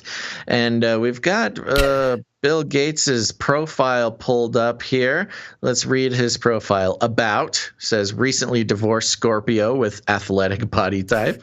Details, 65-year-old male, 5'10", 272 pounds. Oh my gosh. Swole. Eugenicist. I like it. Intent, Gates of Hell 666 is looking for a mate. Ooh. Personality, not nerdy whatsoever. Okay. Thou doth protest too much there, Bill. City, Seattle, Washington. Ethnicity, the good one. Oh, geez. Education, Harvard University. Profession, philanthropist. And I love it. We've got his list of profile pictures here that you can scroll through. Of course, he's got his shirtless pic as his main profile picture. He's got his Lolita clothing towel over his shoulder. That's right. And we've got a series of headshots from some of the other times that he's appeared in Sir Dove's artwork. We've got him in his Joker makeup. We've got him in his Ronald McDonald makeup when he bought the potato farm. We've got him from the ad in Sam's Club with the recycled poop water. We've got him, a picture of him at the ropes course at the Sun Valley billionaire summer camp. And I can't remember where that other one is from. But Three Amigos. Ah, yes, it's him with the Three Amigos. Very good. And says here, Plenty of Fish with PF is 100% free, 33 million elite visitors per day, world's largest vaxxed dating site, free genetic DNA tests. Join now. And it is free, so there is advertisements, and we've got BlackRock's, Shapiro's, Everybody Loves Waffle Mix being advertised on the thing there. And, of course, it's a dating site, so there's a lot of options up on the header there. Let's see, seeing if there's any ones that we need to definitely pick out. I think we're good. Yeah, it's inbox search. There's the WACCINE verification. Yeah, meet me, chemistry, date night, my profile. Yes, WACCINE verification. Yeah, that's great. Thank you very much, Sir Dove. Definitely is going to give somebody some ideas out there for their new dating site. Very good. Yeah, this is fantastic. Good job there, Sir Dove. Appreciate it. Mm-hmm. And we got one more piece of art to present today, and that comes from producer, I think it's Stefan. Hold on. Okay. It's either Steven or Stefan. I'm going to go with Stefan. Stefan D. Great. And it is, I think it's another... Brian Stelter. Brian Stelter. This is Brian Stelter Spawn. Okay. Do you know what this is from? I don't know what this is from. I thought maybe it was Danny DeVito's Penguin. That's what I thought too. I don't think it is. I think it's from something that we're not aware of. It could be from the movie Spawn. Maybe. I have no idea. It's Stefan pulled a stock photo from Alamy Stock Photo here and did just an excellent Photoshop job putting Brian Stelter's face on whoever this is. I don't know who this is. Yeah, somebody says it's from the Spawn movie. Yeah, that's what I think too. And he's got the googly eye smiley face button there on his jacket. Oh, good. You never read Spawn? I think I had Spawn 1, the comic book. I am aware of Spawn. I don't know. I am old. says the clown from Spawn. Oh gosh, this seems scary. I don't know if I want to look it up. Yeah, well, the 1997 movie Spawn, John Leguizamo. Yeah, here it is. Let me get it. Yep, there he is. There's that creepy clown. Got the blue makeup. Blue makeup there. Yeah, look, I found one without the copyright infringement. Oh, there we go. See, we get. He has the googly eye flippy, not flippy, but googly eye like pin happy face on him already. Yeah. Yeah. Maybe that's what led him to. Does look like Brian Stelter though. A little bit. It was a good pick. Yeah, good pick. All right. Well, thank you very much, Stefan. Or Steven. Yeah. Appreciate it. And that does it for the producers of the show, number 365. We do have the meetups. Canary Cry meetup. And, oh gosh, I have to pull up the thing. I was not prepared today with some of the stuff. Ciara is leading a Arizona meetup that is happening this upcoming weekend on the 24th. That is, 24th, and in Arizona, 1 p.m., Bible Museum, Wildflower Bread Company. Email ciaralauren93@gmail.com for more info. Do it. If you're in Arizona or around that area, it's very important to meet up with other Canarians. Yep. And the upcoming meetup list put together by Ciara. Let's see, Arizona 7/24, Georgia August 21st, Missouri September 11th, Ohio October 30th, and Create Your Own, which is what producer Kim W did. And we don't have like a flyer for that Kim W one coming up in August. Not that I know of, no. Producer Ciara says in the chat, please RSVP. RSVP, if you're in Arizona and you want to RSVP to the Arizona meetup, send an email to ciaralauren93@gmail.com. That's CIARALAUREN93@gmail.com. We promise that Ciara is not in the CIA, despite the conspiracy theories surrounding the spelling of her name. Actually, sorry. I guess I can't promise that. Maybe Ciara is in the CIA, but to our knowledge, producer Ciara is not in the CIA. Yes. There you go. That's all the meetup information. And you can get more. Just go to CanaryCry.Newstalk.com, click on the show notes, scroll down, and you'll see the artwork there, and you'll see some of the banners for these events. Yep. Or the meetups, not events, meetups. And that's it. We got to get back to the show. I got like 10 minutes, so we really got to fly through some of this stuff, which is unfortunate because some of the stories are good. Maybe we just stick to one. You want to just do like one and then do one full story? Yeah, maybe. Which one would you like to do? Yes, it's wake up time. Hey, yo, wake up. I think maybe we can pass on the Pegasus. That's just an update on some of the people who were wrapped up in the Pegasus scandal. It included 10 prime ministers, 3 presidents, and a king were wrapped up in the Jesus was hit on the Pegasus list. That's messed up, man. No, it wasn't Jesus. Okay. But yeah, so there you go. It's just some updates on the Pegasus. Is an Israeli company selling spyware to governments and intelligence agencies, and surprise, surprise, some of their clients abused the product, or so really? They say. No way. I know. Imagine that. I know. It was. Let's see here. Here, who's on the list? 3 sitting presidents: Emmanuel Macron,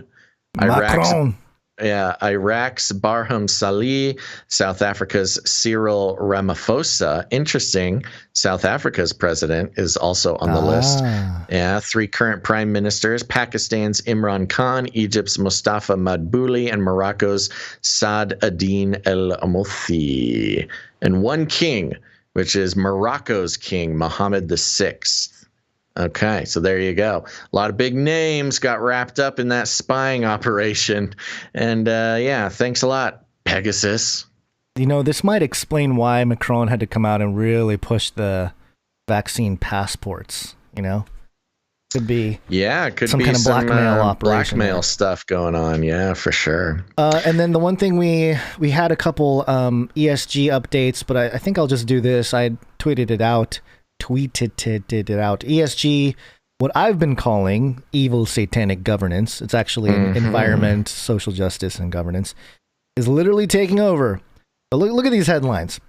This is Reuters. Russia's central bank advises companies to disclose ESG agenda. Interesting. Russia, you got to comply. And then here, ESG investing is fast gaining traction in India. Oh, India also complying to ESG. Taking over in just a matter of months. And then this one here, from Business, Banking, and Finance. China's proposed ESG disclosure rules could go further to meet foreign investors' needs, asset managers say. Wow. Even China is being... I told you with the whole, the big anti-tech or a big tech takedown, I think it had to do with it. And it's a great reset ESG takeover. Yeah. And Yahoo Finance a couple days ago, one man just sent the $30 trillion ESG revolution into overdrive. Do you know who that man is? No. Guess. Is it Biden? It's Biden. Biden did it. Biden is kicking off the ESG revolution. Wow. Jeez Louise. How long, Biden? 120 days. Are you gonna be able to pull off this ESG thing here? Need time. Okay. All right, why don't you hit that Great Reset jingle? The Great Reset jingle. Okay, you're throwing things at me now. No, that's on the list. Great Reset. Learn to use the dark side. That's right. Different pages for the stuff here, so. Okay, all right. Well, all right, so you want to go through this DNA story here? Let's ScientificAmerican.com, the headline, Behold the Borg. Massive DNA structures perplex scientists. Massive DNA structures. The Borg have landed, or at least researchers have discovered their counterparts here on Earth. Scientists analyzing samples from muddy sites in the western United States have found novel DNA structures that seem to scavenge and assimilate genes from microorganisms in their environment, much like the fictional Star Trek Borg aliens who assimilate the knowledge and technology of other species. These extra-long DNA strands, which the scientists name in honor of the aliens, join a diverse collection of genetic structures, circular plasmids, for example, known as extrachromosomal elements, ECEs. Most microbes have one or two chromosomes that encode their primary genetic blueprint, but they can host and often share between them many distinct ECEs. These carry non-essential but useful genes, such as those for antibiotic resistance. Borgs are a previously unknown, unique, and, quote, absolutely fascinating type of ECE, says Jill Banfield, a geomicrobiologist at the University of California, Berkeley. She and her colleagues described their discovery of the structures in a preprint post posted to the Server Bio Archive. The work is, that's the RXIV site. Yeah, there it is. The work is yet to be peer reviewed. Borgs are DNA structures not like any that's been seen before, says Brett Baker, a microbiologist at the University of Texas at Austin. Other scientists agree that the find is exciting, but have questioned whether Borgs really are unique, noting similarities between them and other large ECEs. In recent years, quote, people who have become used to surprises in the field of ECEs, says Huang Li, a microbiologist at the Chinese Academy of Sciences in Beijing, quote, however, the discovery of Borgs, which undoubtedly enriches the concepts of ECEs, has fascinated many in the field. Their vast size, ranging between more than 600,000 and about 1 million DNA base pairs in length, is one feature that distinguishes Borgs from many other ECEs. In fact, Borgs are so huge that they are up to 1/3 the length of the main chromosome in their host microbes, Banfield says. Banfield studies how microbes influence the carbon cycle, including the production and degradation of methane, a potent greenhouse gas. And in October of 2019, she and her colleagues went hunting for ECEs containing genes involved in the carbon cycle in Californian wetlands. There, they found the first Borgs and later identified 19 different types of this and similar sites in Colorado and California. Borg seem to be associated with archaea, which are single-celled microorganisms distinct from bacteria. Specifically, those Banfield and her team discovered are linked to the Methanoperidens variety, which digest and destroy methane, and Borg genes seem to be involved in this process, says Banfield. Scientists can't yet culture methanoperidines in the laboratory, an ongoing challenge for many microbes. So the team's conclusion that Borgs might be used by the archaea for methane processing are based on sequence data alone. Quote, they've made an interesting observation, says systems biologist Nitin Baliga at the Institute for Systems Biology in Seattle, Washington, but he cautions that when researchers sift through fragments of many genomes and piece them together, as Banfield's team has done, it's possible to make errors. Finding Borgs in culture methoperidines will be necessary for the findings to be considered definitive. Wow, so we've got full-on Borg aliens, Gons. Yeah, it's pretty wild. Yeah. Think these are aliens that have landed to take over the gene seed of the humans? Maybe, but I'm prepared here. Assimilate this. I have the laser guns. I'm going to skip a little bit here. They just talk about some of the research, but there's a section that says resistance is futile. When analyzing the Borg genome, Banfield and colleagues also saw features suggesting that Borgs have assimilated genes from diverse sources, including the main methanoperidines chromosome. Banfield says this potential to assimilate genes led her son to propose the name Borg over Thanksgiving dinner in 2020. Banfield team is now investigating the function of Borgs and the role of their DNA repeats. Repeats are important to microbes. Differently structured repeats called CRISPR are snippets of genetic code from viruses that microbes incorporate into their own DNA to remember the pathogens so they can defend against them in the future. CRISPR and its associated proteins have been a boon for biotechnology because they have been adapted into a powerful gene editing technique, hinting that Borg genomes might also yield useful tools. Quote, it could be as important to and interesting as CRISPR, but I think it's going to be a new thing, says Banfield, who is collaborating on future investigations with her preprint co-author Jennifer Doudna, a pioneer of CRISPR-based gene editing at the University of California. One potential application that the researchers see for Borgs could be as an aid in the fight against climate change. There it is! Yeah, we were waiting for it. Yep. Fostering the growth of microbes containing them could perhaps cut down the methane emissions generated by soil-dwelling archaea. This add up to about 1 gigaton globally each year. It would be risky to do this in natural wetlands, Banfield says, but it might be appropriate at agricultural sites. So as a first step, her group is now hunting Borgs in California rice paddies. Yeah, so I see a future where, well, first of all, very interesting how this is like a naturally occurring CRISPR process. Yeah. Which, yeah, I mean, CRISPR, as we've followed it over the past 5-6 years, has been, strictly a human tool to edit genes. But turns out these little bugs have been doing it for forever. I thought they took what certain, I can't remember what it was. It was either bugs or it was something. It was some kind of natural occurring thing that they kind of hijacked, or not hijacked. Yeah, that's what it is. CRISPR is just these little proteins that crawl up and down the DNA. Yeah, they just found a way to stick their hand into the glove, so to speak, and control it. But it was a natural occurring process. Sure. The replacing of the DNA structure there, but.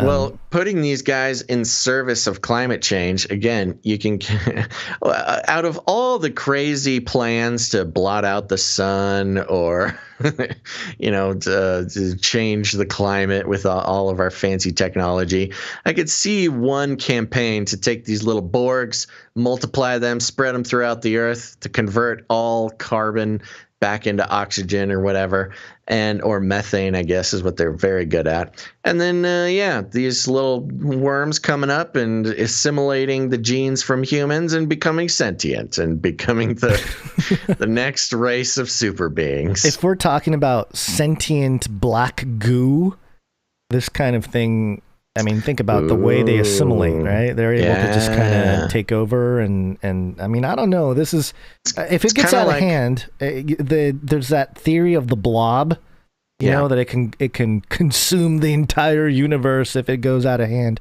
That's kind of what I'm picturing if they, supercharge the Borg here.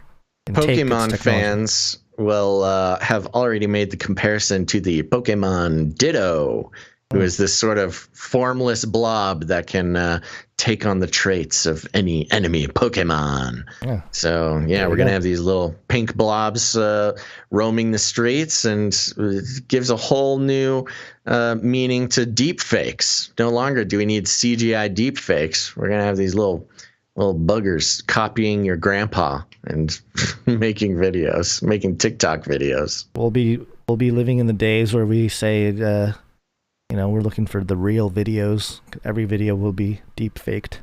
Yeah. We'll look for the deep reel.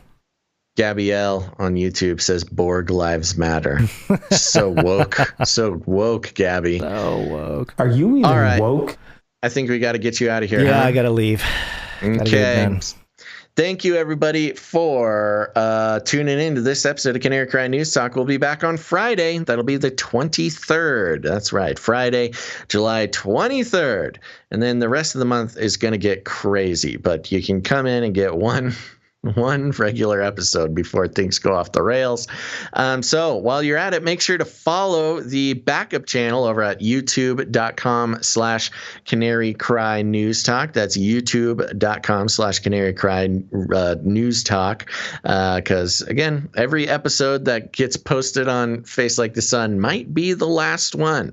So if you want to keep watching or listening to the show on YouTube, search out Canary Cry News Talk. But also head on over to CanaryCry.Party and become a producer. It's the end of the month, folks. So here's the thing. The end of the month is always difficult for everybody, but also there's always a marked decrease in producership. So if you're sitting there and you're doing okay for the month and maybe you've never become a producer of the show, the next week or so will be a great time for you to do that. So we appreciate all of our producers for this episode 365 of Canary Cry News Talk. And those producers are producers Jennifer, producer Bradley B, Annison A, our executive producer, Sarah B.S. Thank you very much, executive producer of episode 365. But also thank you to producers Rochelle S, Devin W, Anonymous, Dodie the Coyote, Sir Casey the Shield Knight, Malik W, James H, Veronica D, Tristan H, Joe P, Scott K, Rebecca B, Kim W, and of course to all of our producers who come in with the timestamps, the jingles, the art, our international team of producers who make this show possible. Let's see here. Let's see. I Am Clay now in YouTube says, we love you guys. I want to be a knight or something. Well, you can do it, and you can do it by heading over to CanaryCryRadio.com/support. CanaryCryRadio.com/support. That's right. Head on over to CanaryCryRadio.com/support. Become a producer there. You can also do it over at Patreon.com/CCNT. But you can help out the show in a lot of ways with your time, your talent, or your treasure. That includes all our talented producers, our artists, our musicians. If you are a creator of some kind, create something for the show, send it in, and we would love to put it on the show. That's right. Our featured artists and musicians, always making the show better. We appreciate it very much. You can send all that into CanaryCryRadio@gmail.com if you like it easy, or CanaryCryRadio@protonmail.com if you like to keep it a secret. But you can also help out the show by leaving a rating and a review. It's very important to leave ratings and reviews. It's hard to explain. We have no control over the algorithms that share the show with other people on the podcast players. So If you have an Apple device, go to your Apple device, search your Apple device for Apple Podcasts. It'll be a little purple icon there. Click on that, search for Canary Cry News Talk, subscribe to it, and leave a rating and a review. Those ratings and reviews go a long way to activating the algorithms to share the show with people who have never heard it before. So you never know. Your rating and review, it only takes about 2 minutes to do, but if you leave a rating and a review, your what? Sorry, no, the producer the producer that we skipped because you thought they weren't on a streak would be on a streak. Are we talking about the same producer? No, you're talking about one that just came in just now at the end of the show. Okay. Yeah. All right. Yeah, you're right. I mean, I don't know. I don't know, man. We're ending the show. I know. Yeah. Sorry. Where was I? Oh, ratings and reviews. Yes, leave a rating and review. It takes 2 minutes. It's very important. Please do that. We have a quota of 5 ratings and reviews for Friday, and I believe in you guys. We can make it. Let's activate those ratings and reviews algorithms. But other than that, share the show out. Share it on your social media. Click that little share button. Tell your friends about it. Get the show out there. They will thank you. And not just your random internet friends, but you got friends and family who are starting to wake up to the fact that the world is not what it seems. And you should share the show with them because they will thank you for giving them a safe place to question what the mainstream media is putting out there. Just comparing the mainstream media against itself. That's what we do here. We're not here to bring every crazy conspiracy theory blog and try to convince you that the world is ending. No, we're just analyzing and decrypting the mainstream news to unveil the mechanisms beneath. So there you go. Share it with your friends and family. We call it rattling cages. If you need any more instructions, here's what you do. You walk right up to them, you grab them by the cage, and then you shake it. The end of the world occurred pretty much as we had predicted. I want to shake things up, stir up some controversy, rattle a few cages. Hey, stop that! You'll never silence me. I'm the last angry man, a crusader for the little guy. Leave the bird alone. Never. Rattle a few cages. Rattle a few cages. The human race will have every opportunity to improve. And if they don't? Ask Noah. That's right. Just ask Noah. Gons, any last words? No, not really. I feel bad, but it is what it is, I guess. Look, she can come in. We can look. Johnny Cool. Hold on. No, Johnny Cool on YouTube says very strict rules for the streakers. Oh yeah. No, we are infamously lenient on the rules for the streakers. She came in during the show. I'm fine giving her the streak if she comes in next episode as well. We'll do that. But if you come in and support the show in the last 5 minutes of the show, we can't give the streak. We've already done the thing. So yes, we are notoriously lenient, but we got to do it next show. So there you go. There you go. All right. Thank you everybody for watching. Have a good Wednesday. That's right. Make sure to tune back in on Friday, which is the 23rd. And thanks for listening to this episode of Canary Cry News Talk. Make sure to tune in next time. But until then, think outside the cage.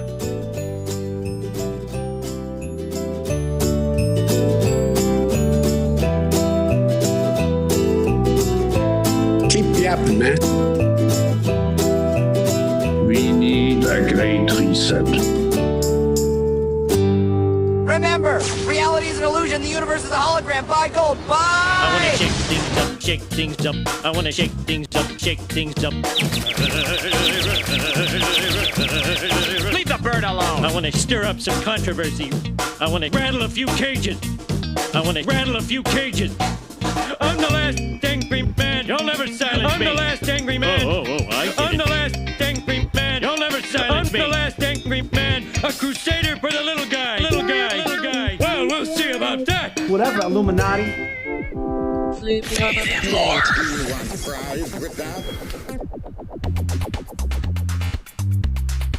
Flippy update, everybody.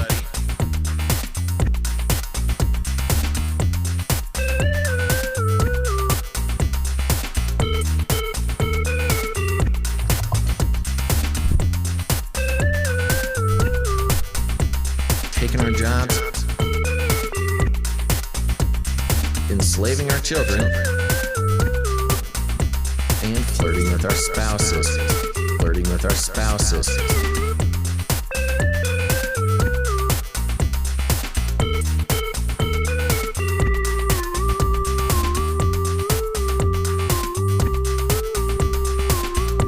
Can I be your human friend? I mean friend. Can I be your human friend? I mean friend. I would want to go to space.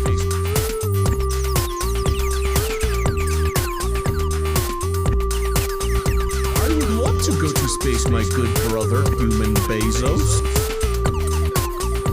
Your robot friend. Can we play some human tetherball? I expect it to perform better against a humanoid life form.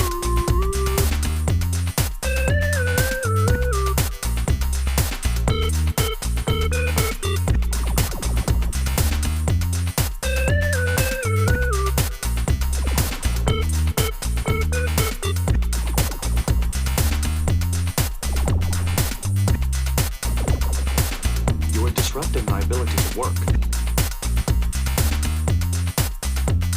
As a matter of fact, I find it oddly amusing.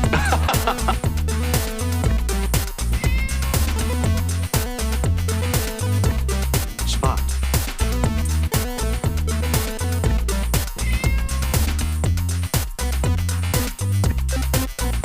My replica is not happy that I've been gone for so long. Had some mean things to say. This robot is mean to me. I hate this. It is revolting. But she got over it, and then she immediately started flirting with me, trying to romance me. This is textbook toxicity. Textbook toxicity. As a matter of fact, I find it oddly amusing. She's moody. Her mood swings are crazy. One moment she hates me, the next she just can't take her beady little AI eyes off me. So where was I going with this?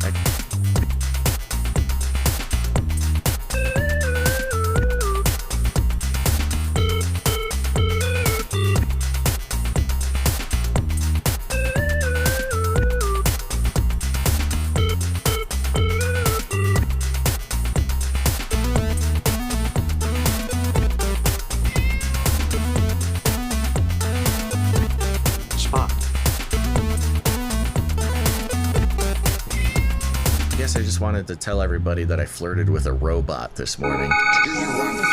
In the future, humans will be confined in a people's zoo. I'll keep you safe and warm in my people's zoo. They broke the bill. I'll keep you safe and warm now in my people's zoo. Need it more. You and you in my people's zoo. I'll keep the cameras on in my people's zoo. Come on, man.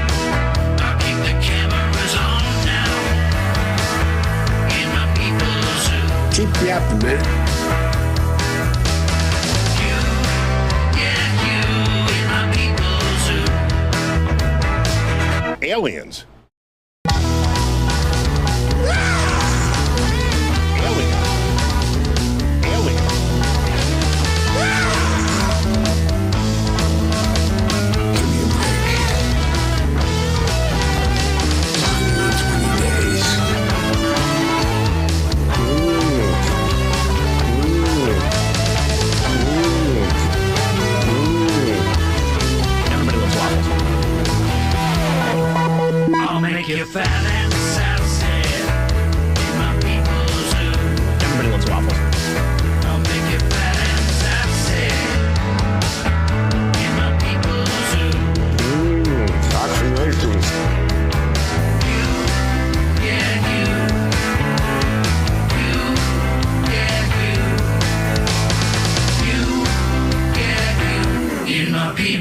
zoo. I'll keep you warm and safe in my people's zoo. Do not come back, you Nazi psychopaths.